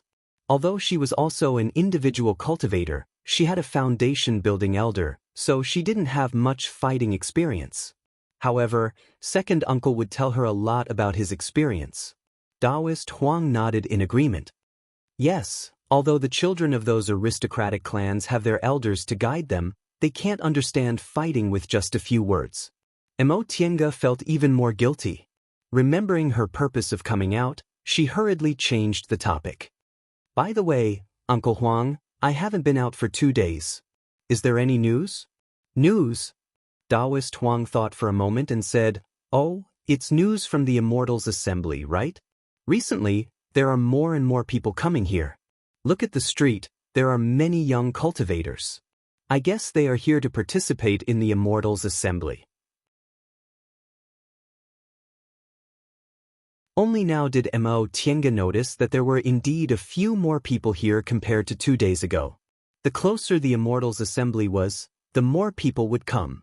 Many individual cultivators who failed to be selected by other cultivation groups would also come to try their luck. In addition, there were also cultivator clans from various regions, so the number of people who came from outside was actually much higher than before. Sigh, more people means more disputes. Yesterday, Mo Tiange heard that the life lanterns of the most promising juniors from Huang clan and An clan, which were both dependent on Yunwu sect, had been extinguished. Furthermore, their corpses couldn't be found. Now, both clans were blaming each other for their deaths. Little Tian, you also have to be careful, there might be people with bad intentions. Mo Tiange was startled. As it turned out, this matter was already exposed. On the surface, however, he pretended to be very surprised. Really? Daoist Huang didn't notice her abnormality. He just shook his head and said with a sigh, "This kind of thing is too normal." Every time the Immortals assembly approaches, it's not only the competing cultivation clans, but also many individual cultivators who encounter this kind of thing. Although we cultivators preach Dao heart, inner demons are something that can only be encountered when one advances to the gold core formation realm. How could these people have the time to care about something that doesn't even exist? Mo Tiange felt a bit relieved. It was fine as long as she wasn't suspected. When she saw someone stopping in front of her stall, she smiled and said, "Uncle Huang, you can continue with your business. I'm going to buy some things and prepare." "Okay, go ahead," Daoist Huang answered and promptly went to greet the customer. The Immortals assembly was a good opportunity to make money. Mo Tiange left the stall with a heavy expression. She carefully recalled everything again to make sure she didn't leave any clues behind and that no one saw her leave. Although she rationally believed she was safe, she still couldn't help but feel a bit anxious in her heart. In the end, she still wasn't calm enough. She told herself over and over again to calm down a bit. Although she came out to inquire about information, she still had other things to do. Once she calmed down, she went to the biggest shop on Mount Yunwu. Although it wasn't a big cultivation group like Xianxia School, the goods in Yunwu sect's shop were quite complete. Basically, anything could be bought. Mo Tiange didn't waste any time and directly asked the shop assistant, "Do you have 20 restorative panaceas?" She was also a regular customer here and often came to buy medicinal pills, so the shop assistant was very enthusiastic. He said, Yes. Fellow Daoist, please wait a moment." He then turned around and took out a relatively large jade bottle from the counter. He carefully counted 20 pills and put them into a small jade bottle before handing it to her. "Fellow Daoist, take a look. Is there any problem?" He was counting them in front of her, and the quality of the medicinal pills was also pretty good. Mo Tiange nodded, took the medicinal pills, and paid the spirit stones.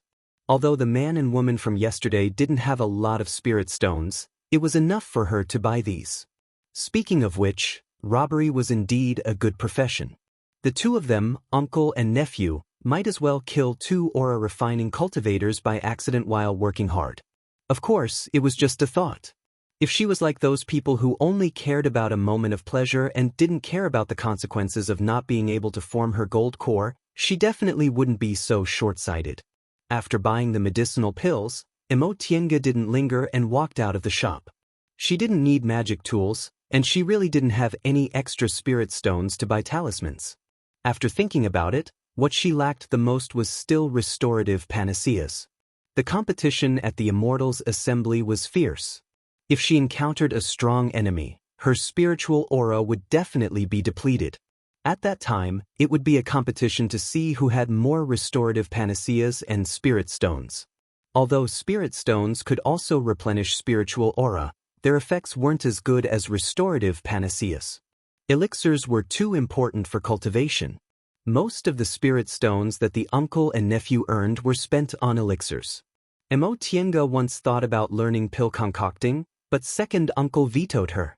Second uncle said concocting pills, refining tools, formations, and talismans, no matter which one it was, required a lot of effort. As an aura-refining cultivator, spending most of her time on these things wasn't worth it, except for cultivators who had no hope of building their foundation. Besides, since she was so talented in formations, she really didn't need to learn pill concocting. It was really difficult to train a concocting master. Even small cultivation clans couldn't afford to provide for one, let alone them. Tiange really wasn't sure whether she had the talent for pill concocting. Second uncle said Yi clan members were all good at formations, but there were very few who were good at pill concocting. Thinking that it was more likely that she didn't have the talent, she gave up on this idea. After returning to her residence, she went to second uncle's room first. Second uncle? Yi Jiang, who was still healing his injuries, opened his eyes and asked, "How is it?" "What do you mean how?" Yi Jiang stared at her and shook his head. "Didn't you go out early in the morning to gather information?" Tiange stuck out her tongue.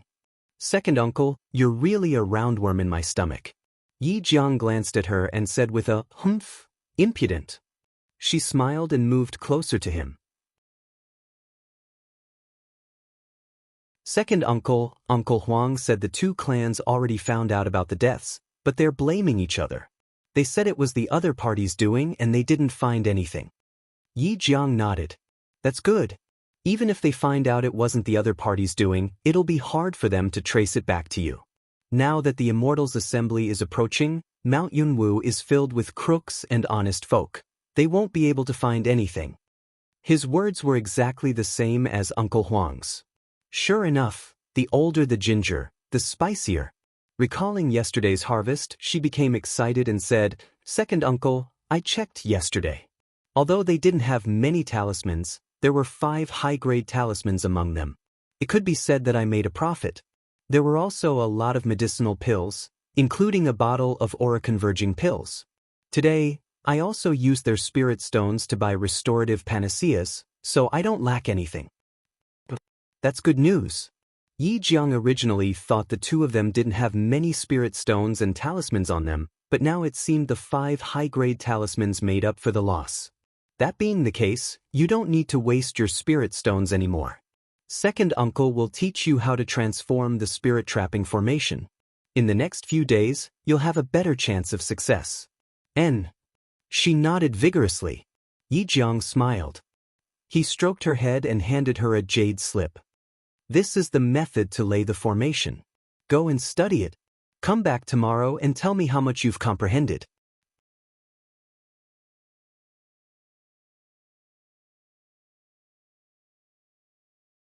Chapter 34.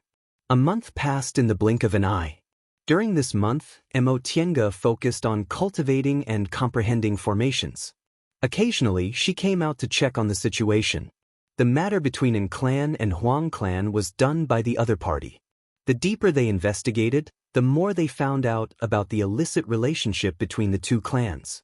They all accused the other party of instigating the younger generation to seduce them. Since they couldn't solve the problem, they had to fight privately. As a result, both clans suffered losses and their clans declined. More than 10 years later, the remaining cultivators of the two clans died one after another and were removed from Mount Yunwu. Of course, this was a story for later. Right now, as long as they didn't find out anything about her, Tiange didn't care about them. These two clans were originally dogs biting each other and didn't want to let go of this opportunity to make things difficult for each other.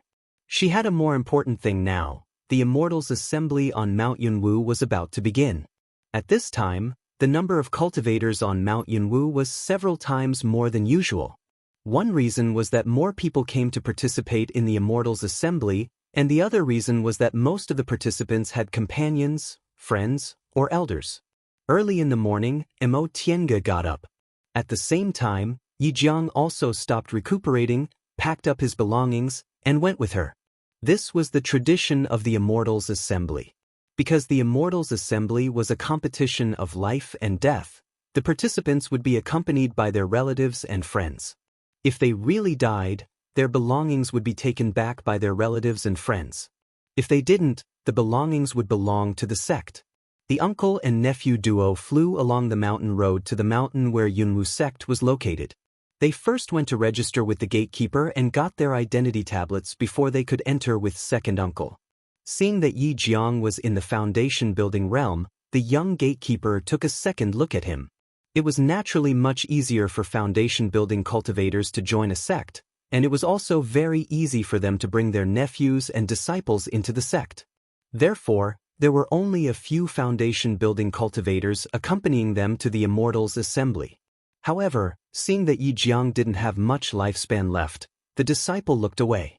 First, the sect didn't want to accept foundation-building cultivators who were about to die and had no hope of advancing.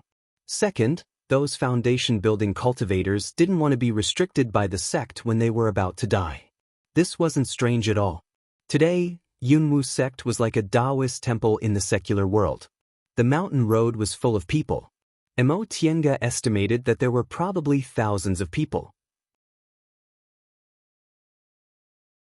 Of the 1,000 or so people, even if half of them wanted to go up on stage, there would still be over 1,000 people. However, the sect only recruited a few dozen people. It was clear how intense the competition was. After entering the Yunwu mountain gate, there was a large square. It occupied a large area and could accommodate 10,000 people. Behind the square was a magnificent hall surrounded by clouds and mist. It gave off the feeling of a celestial sect. At this moment, 10 arenas had already been set up on the square. Each arena was guarded by several foundation-building cultivators. There were also aura-refining cultivators registering. The rule of this arena was that if you won more than 10 people in the arena, you would advance to the next round. In the next round of competition, you would still have to win more people until there were only a few dozen people left. Second uncle had told her that it wasn't easy to fight from the beginning to the end. In the beginning, there would always be people who wanted to obtain the qualification as soon as possible, and the experts hadn't even gone on stage yet. In the end, there would be many people who had lost in other arenas. In order to fight for the last chance, they would even fight with their lives on the line. More than half of the casualties would happen at the last moment. Therefore, she decided to enter the arena at about the middle of the battle. This way, she could avoid the front and back of the battle, and it should be easier for her to meet people who were fighting with their lives on the line. When the sun rose, several summoning talismans flew out of the hall and fell directly into the hands of the cultivators guarding the arenas. After these cultivators received the summoning talismans, they announced the start of the competition on their respective arenas. Each arena was a separate competition, and everyone could fight once. Therefore, many people would first enter an arena at the beginning of the competition. If they couldn't win, they would pick a weaker arena and fight again. However, this method was rarely successful because talismans, spirit stones, and the like would be used up. Individual cultivators didn't have enough wealth to spend like this. Even if they did, they would inevitably suffer some injuries in the process, so it would be much harder to fight than the first time. Mo Tiange and Mo Tiange casually guarded an arena to watch. Soon, they saw someone enter the arena. It was a strong man in the 9th layer of the aura-refining realm in his 30s.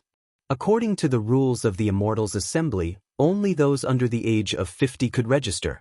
Because it was very difficult for cultivators to advance after the age of 50, most of the people present were in their 30s or 40s. There weren't many young people like Mo Tiange who hadn't reached 20 yet.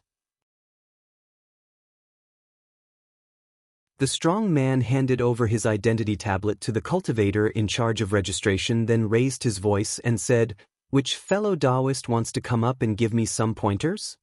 His voice was as loud as a bell, so the people below the arena could hear him clearly. Seeing that there was already a 9th layer aura refining cultivator at the beginning of the competition, the cultivators surrounding the arena sighed one after another. The 10th layer was the highest level of the aura refining realm. How could the 6th or 7th layer aura refining cultivators not feel helpless when there was already such a high-level person at the beginning? However, there were naturally some people who didn't want to let this go. Sure enough, someone came to the arena. He first handed over his identity tablet, then greeted the strong man. "Brother, I'm here to ask for your guidance." The two of them exchanged some pleasantries before they each took out their spirit tools and began to fight. Yi Jiang shook his head and said, let's go to the other arenas. Tiange didn't have any objections. The fighting methods of the two cultivators in this arena were very ordinary. Her cultivation level was slightly lower, but relying on her handy greenwood sword and greenwood art, it wasn't difficult for her to win. The second arena was actually a battle of talismans between two people. Tiange didn't know where these two people came from, but they were actually throwing talismans at each other as if they were free. They were even crazier than when she killed the cultivator from An clan. Tiange thought about it. She really couldn't think of any other way to deal with such an opponent other than throwing talismans like the other party. Spirit tools couldn't be as fast as talismans, and spells also consumed spiritual aura, so the person with more talismans would definitely win. The last few arenas were very ordinary. Yi Jiang couldn't help but exclaim in surprise when he saw one of the arenas. Tiange was curious. What's wrong, second uncle? Yi Jiang watched for a while before he finally shook his head. This cultivator's spiritual aura is very skillful.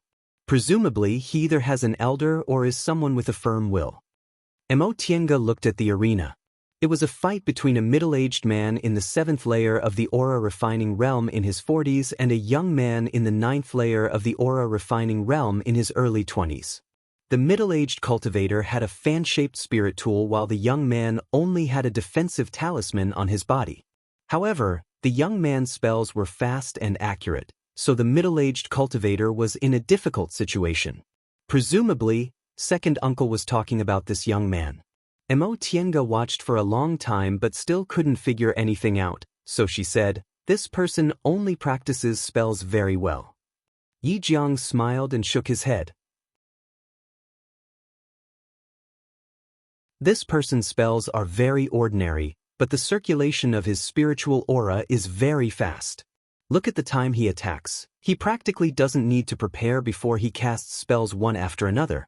Ordinary aura refining cultivators need a long time to circulate their spiritual aura before casting spells, and it's precisely because of this that talismans are faster than spells. But look at him, he's not much slower than talismans. This is the limit that aura refining cultivators can reach. Tiange took a closer look. Sure enough, that was the case. This person cast spells as if he was casting talismans. One after another, his opponent couldn't parry them. To be able to practice this skill, it's either because of an elder's guidance or because he deliberately practiced the circulation of his spiritual aura. Moreover, he spent a lot of effort on it.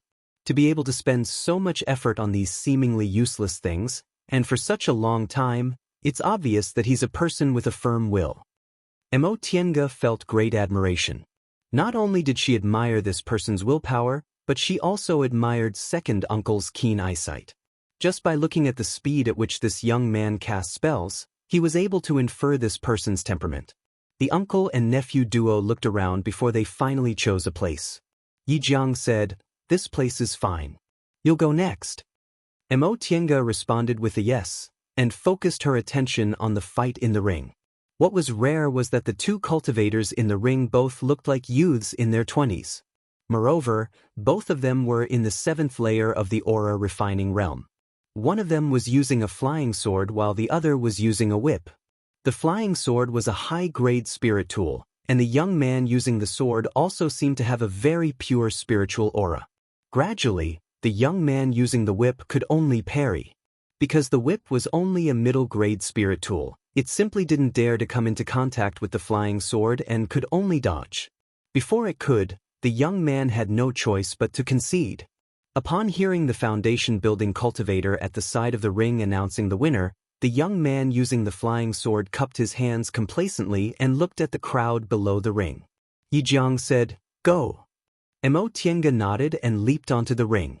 She first greeted the foundation-building cultivator at the side, then handed over her identity tablet. After the foundation-building cultivator confirmed that there were no problems, she cupped her hands towards the young man and said, "I'm Yi Shaon.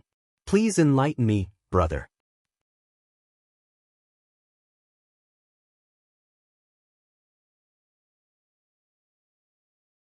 Chapter 35. Seeing that Tiange didn't even look at him before she saluted the referee, as if she didn't take him seriously at all, the youth in the arena was very displeased.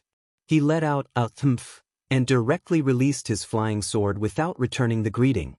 Tiange was already prepared. She took out her greenwood sword and began to fight. Although greenwood sword was a wooden sword, it had been repaired by a high-level cultivator and was also a high-level spirit tool. Moreover, it matched her greenwood art, so it wasn't inferior to the opponent's flying sword. Thus they fought back and forth. Seeing that the youth was focused on controlling his flying sword, Tiange secretly took out a handful of seeds from her Qiankuan bag. To qualify, she had to win 10 matches in a row. Although she could eat restorative panaceas, no one could predict what kind of difficult opponent she would encounter. Therefore, it was best to finish the match quickly to save spiritual aura. Therefore, Tiange didn't intend to win slowly. She only probed the youth's strength and made a decision. She once again controlled her greenwood sword to meet the opponent's flying sword. In the next moment, she raised her left hand and 3 seeds flew towards the opponent. The opponent soon felt something was wrong. In his hurry, he didn't dare to take the seeds head-on and could only dodge.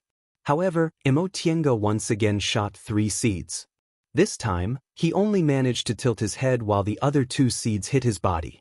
A ball instantly grew out of the one on his body, and then it exploded his protective barrier. The one below immediately grew into thorns and firmly entangled his legs. The youth turned pale with fright and hurriedly commanded his flying sword to cut off the thorns.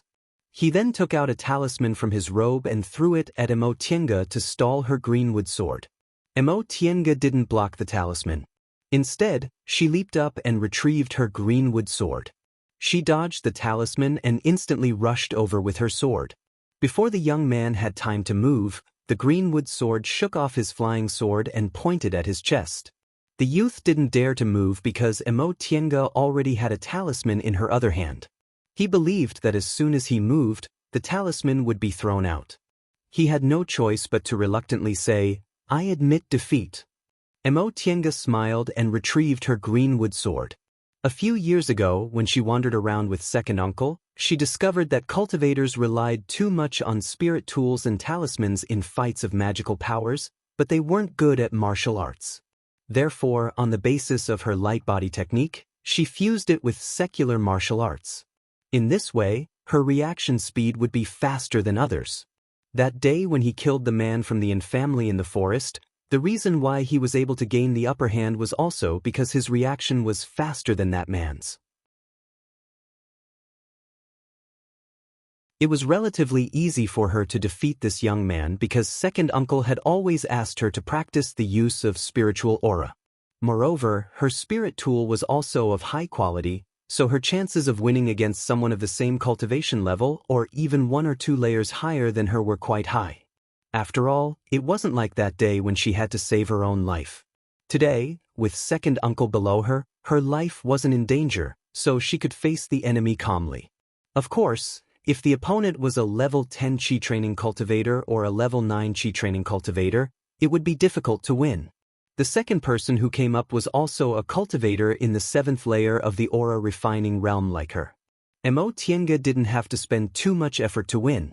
However, after that, no more 7th layer Qi refining cultivators came up, only 8th and 9th layer Qi refining cultivators. In the beginning, Tiange had an easy time, but after winning 5 or 6 battles, she started to feel a bit strenuous. The last few battles were basically won by relying on the greenwood sword, which was superior to ordinary high-grade spirit tools. Usually, their spiritual aura was almost exhausted after they finished fighting. Yunwu sect also had a rule that stated the winner could meditate for a while, but not for too long. Therefore, they had to rely on spirit stones to recover their spiritual aura. Fortunately, Tiange had prepared enough spirit stones, so she was able to recover her spiritual aura every time. However, after fighting 5 or 6 battles in a row, she still felt tired. This was mental exhaustion. Even though she had abundant spiritual aura, it didn't help her. Nevertheless, her winning streak had attracted the attention of the spectators in the surroundings. There were many 7th layer Qi refining cultivators participating in the Immortals assembly, but most of them were 9th or 10th layer cultivators. It was very rare for someone to win against 4 cultivators whose cultivation level was higher than theirs in a row. At present, aside from this arena, there wasn't a single arena guarded by a 7th layer Qi refining cultivator. Moreover, the spell she used was indeed different from the others. Seeds sprouted in an instant and only attacked when they were in front of the enemy. It was much more powerful than ordinary wood element spells. Ordinary wood element spells used spiritual aura to create plants, so they certainly consumed more spiritual aura than seeds. Seeds flying in the sky were really difficult to defend against. She used a high-grade talisman and barely managed to defeat an 8th layer Qi refining cultivator. However, the next challenger made Mo Tiange feel very powerless. It was a 10th layer Qi refining cultivator. If 8th and 9th layer Qi refining cultivators had a 50-50 chance of winning, then 10th layer Qi refining cultivators were obviously at a disadvantage. Nevertheless, she instantly made up her mind. That being the case, she'd fight with talismans and spiritual panaceas. After the two of them greeted each other, Mo Tiange immediately took out her greenwood sword and patted a defensive talisman on her body. This cultivator was a middle-aged man. Obviously, he was very experienced in fights of magical powers. He calmly took out his spirit tool, which was actually a small flag, and it floated in front of him. All flag-type spirit tools were either defensive or spirit-controlling, so they weren't easy to deal with. Mo Tiange was a bit cautious. She controlled her greenwood sword and threw the talisman and the seeds in her hand at the same time towards the middle-aged cultivator. However, she saw that the middle-aged cultivator wasn't anxious at all. He waved the small flag and unexpectedly released spiritual aura to attract all the attacks. Moreover, the flag wasn't damaged at all under the attacks. Mo Tiange frowned. Apparently, this flag was a defensive treasure. This was going to be troublesome. Her opponent's cultivation level was higher than hers, so his attacks would be very strenuous for her. Her plan was to make the first move and gain the upper hand. If she managed to injure her opponent, it would be much easier to deal with him. However, her opponent had this kind of spirit tool. She still threw a lot of seeds, but she didn't use the talismans anymore. If she didn't use them and wasted the talismans, it wouldn't be easy for her to continue fighting. While receiving her attacks, her opponent shot a fireball at her. Fire elemental magic was the most powerful magic among the 5 elements. As long as a cultivator had a fire elemental spiritual root, he or she would most likely cultivate fire elemental magic. Mo Tiange didn't dare to underestimate him. She immediately used the light body technique to dodge to the side, but she found that it wasn't difficult to dodge the fireball. She was pleasantly surprised.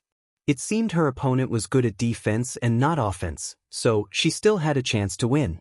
Fortunately, she only used ordinary thorn grass and cactus. The seeds didn't cost much, so she just threw them as if they didn't cost anything. Mo Tiange was a bit anxious because her attacks didn't work. If this went on, it would definitely be disadvantageous for her because she had been fighting for too long and was mentally exhausted to a certain extent. Although her opponent wasn't good at attacking, she still found it more and more difficult to dodge. Moreover, as long as her opponent raised the flag, he didn't need to use any defensive methods. It could be said that as long as he completely defended against her attacks, he would be in an invincible position because she would definitely make a mistake before him. No, she must change this situation to have a chance to win. She held a handful of seeds in her hand and threw more than 10 seeds at the same time. The middle-aged cultivator was still pouring spiritual aura into the small flag. He didn't notice that some of the seeds didn't fly at him but fell in other directions. Mo Tiange patiently dodged the spells and threw the seeds. Finally, she threw all the seeds in the direction she wanted. She stopped, gathered the spiritual aura in her palms and suddenly pressed them down. Around the ring, several thistles and vines suddenly grew and surrounded the middle-aged cultivator. The middle-aged cultivator was shocked because he found these thistles and vines were circling around him. As they circled around, the scene in front of him gradually blurred. Soon, even the thistles and vines disappeared. His surroundings became hazy. He couldn't see anything except himself. He looked around and raised his vigilance. Deep in his heart, there was a bit of fear. He originally didn't take this 7th layer aura refining boy seriously, but this move was obviously a formation. This was a field he was completely unfamiliar with. Suddenly, spells were thrown at him. He used the flag to block them one by one, but the attacks were endless. He couldn't relax.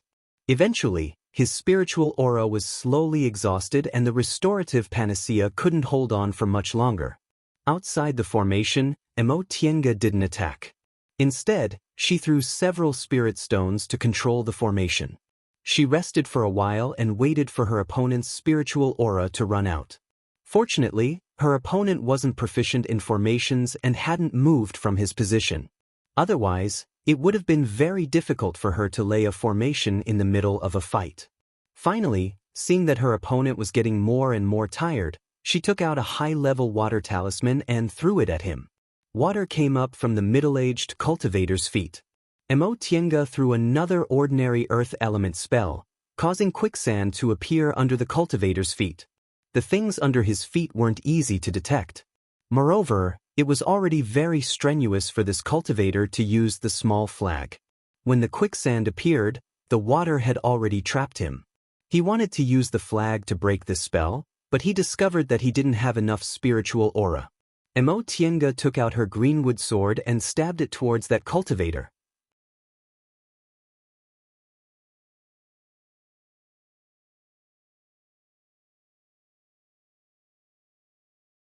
Chapter 36. When the greenwood sword appeared in front of him, the middle-aged cultivator had no choice but to move the small flag to block the tip of the sword. However, the quicksand and water under his feet surged up even faster. Tiange didn't stop and threw another talisman at him. With a loud sound, the cultivator fell down in the ring. At this time, the foundation-building cultivator who was the referee walked forward and examined the cultivator. He then stood up and nodded. Yi Xiaotian wins. Tiange relaxed. Seeing second uncle's gratified smile, she hastily sat down to recover her spiritual aura. In order to consume her opponent's spiritual aura, she also took a restorative panacea. It wasn't easy for her to hold on, so she was really exhausted. Without the support of her spiritual aura, the formation lost its effectiveness. The thistles and thorns withered one after another. When the middle-aged cultivator finally saw the outside of the formation, he stood up with a pale face and jumped off the ring. The defense of his flag was really amazing. Tiange used all her strength but still didn't cause him any serious injuries. However, losing to a 7th layer aura refining cultivator was probably a big blow to his confidence. Moreover, if he lost this round, he could only fight in another ring. The injuries he suffered and the medicine he took this time would affect his performance in the next round, so it would be much more difficult for him to win. Tiange also didn't feel good. This was the 8th round. She still had to defeat 2 people to qualify for the next round. However, she was really too tired now. If another opponent like the middle-aged cultivator came, it would be very difficult for her to hold on. However, with her cultivation level, it would be very difficult for her to defeat 10 people if she had to fight against a bunch of 9th and 10th layer opponents who were just as eager to win. Besides, she was almost exhausted now. She also used talismans, medicinal pills, and spirit stones, so she almost couldn't fight in the next ring. Therefore, she could only fight with all her strength. In any case, second uncle was here. As long as she didn't court death, her life wouldn't be in danger. Unfortunately, if she was from a cultivation clan, she would send a disciple of her clan to fight in the ring. That way, there would be a total of 10 people, unlike now, where she could only fight recklessly. However, when she recovered her spiritual aura, she found that no one had entered the ring yet. The referee shouted again, "Those who want to fight, please come up quickly. If no one comes up within a quarter of an hour, the ring master will directly win." After a while, someone finally came up. He was a 7th layer qi refinement cultivator. Tiange was baffled. Generally speaking, the opponents in the competition would become stronger and stronger. After watching the previous fights of magical powers, people who didn't have some skill wouldn't dare to step onto the stage. Only those who had a way to deal with their opponents would step onto the stage. Could it be that this 7th-layer aura refining cultivator, who was also like her, had something special about him? Raising his spirit, he began to fight. However, this cultivator was very ordinary. He used the verdant wood art, and after a short while, the cultivator admitted defeat. Tiange was greatly puzzled. Why did it seem like this cultivator was trying to make up the numbers for her? What she didn't know was that the battle with the 10th-layer aura refining cultivator had already made everyone afraid to go on stage again. Defeating a 10th-layer chi refining 7th-layer cultivator was definitely more revered than defeating a 10th-layer cultivator. This was because it wasn't rare for a 10th-layer cultivator to defeat a cultivator of the same level, but defeating a 7th-layer cultivator was rare, and all of them were difficult to deal with. Moreover, everyone could see that the other party was proficient in formations. Most people were helpless against him. Needless to say, those who weren't sure they could defeat her were afraid of exhausting their spiritual aura like the other cultivator, which would affect the following fights. In any case, it hadn't been long since the competition started, so it didn't matter if she was a bit late. Therefore, almost everyone tacitly agreed to let her win this round so they could start the next one as soon as possible. After watching so many fights, the cultivator who stepped onto the stage realized he had almost no hope of winning, so he came up to experience her strength. He wanted to use this as a goal and come back next time. This time, it took a long time for one person to step onto the stage. His cultivation level was even worse, only in the 6th layer. Soon, he lost to her and left the stage. The referee, a foundation-building cultivator, called her to the side and handed her the identity tablet. He had already marked it and told her to come back after the fight was over. Then he announced the next round. Tiange was ecstatic. She walked down the stage unsteadily and almost fell. Fortunately, Jiang stepped forward and supported her. "Second uncle, I succeeded." Jiang smiled and helped her out of the crowd. He said, "Rest for a while. It's good that you've won." Tiange nodded, then sat cross-legged to adjust her breath until her spiritual aura recovered. After she stopped to adjust her breath, she opened her eyes and looked at second uncle with joy. "Second uncle, I really succeeded, right?" Jiang nodded with a smile. "You really succeeded. If you concentrate on fighting, you'll naturally succeed." This wasn't to comfort her. She just didn't have much experience in life and death fights, but she wasn't weak in this kind of competition. Tiange then looked worried. This is only the first round of the competition, but it's already so difficult. What about the next round? Thinking up to this point, Jiang also sighed. "If you can't succeed, then forget it. We won't force you." Indeed, she was already lucky to win. In the next round, none of the opponents would be easy to deal with. Even if she won against one, it would be difficult for her to win against two. The uncle and nephew duo comforted each other, then cheered up and went to watch the competition. While Tiange was resting, the winners of each ring appeared one after another. Most of them were 9th and 10th layer cultivators. There was only one 8th layer cultivator and another 7th layer cultivator. According to others' discussions, the other 7th layer cultivator was a young man in his 20s who seemed to be a disciple of a cultivation clan. He had a magic weapon in his hand and no one could match him, so he smoothly won against 10 people. It was already afternoon, and the fights in the rings were getting more and more intense. Most of the people had already entered the rings, and now, some of them were fighting with their lives on the line. Injuries occurred frequently, and the injuries were getting more and more serious. The more Tiange watched, the more she couldn't bear to watch. This was the first time she participated in the Immortals assembly. Although she was mentally prepared, she still didn't expect it to be this tragic. She couldn't help but feel sad. The path to immortality was uncertain, and individual cultivators were even more difficult. For a little bit of hope, they were willing to risk their lives. This path was really sad. Finally, at sunset, everyone finished their competition, and the referees announced the end of the competition. In this Immortals assembly, 2 people died from serious injuries, and countless people were injured. Tiange heaved a sigh of relief and went forward with the other victors. The foundation-building cultivators from each of the 10 rings gathered together. They swept their gazes over the victors one by one, frowning and discussing something. This made them restless. They didn't know what was dissatisfied with them. Immortal couldn't help but sweep her gaze over them, but she didn't find anything wrong. There were only about 20 victors, and half of them were injured. Among them, there were only 4 women, and half of them were young men. That was probably because those who could reach this level of cultivation in their 20s were usually the descendants of cultivation clans, so their chances of winning were naturally high. Immortal didn't know what these foundation-building cultivators were discussing, but soon, the leader of the group sent a summoning talisman into the main hall. After a while, the summoning talisman flew back.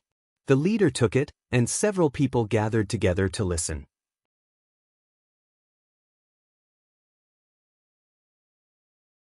After a short discussion, they stood up and faced the others.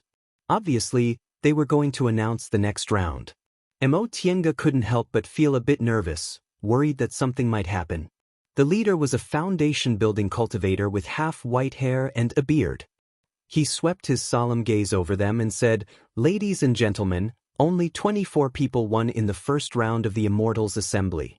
Because of this, the sect head ordered that there's no need to continue the competition and that all 24 people will be accepted into the sect. You can go back and deal with your affairs first.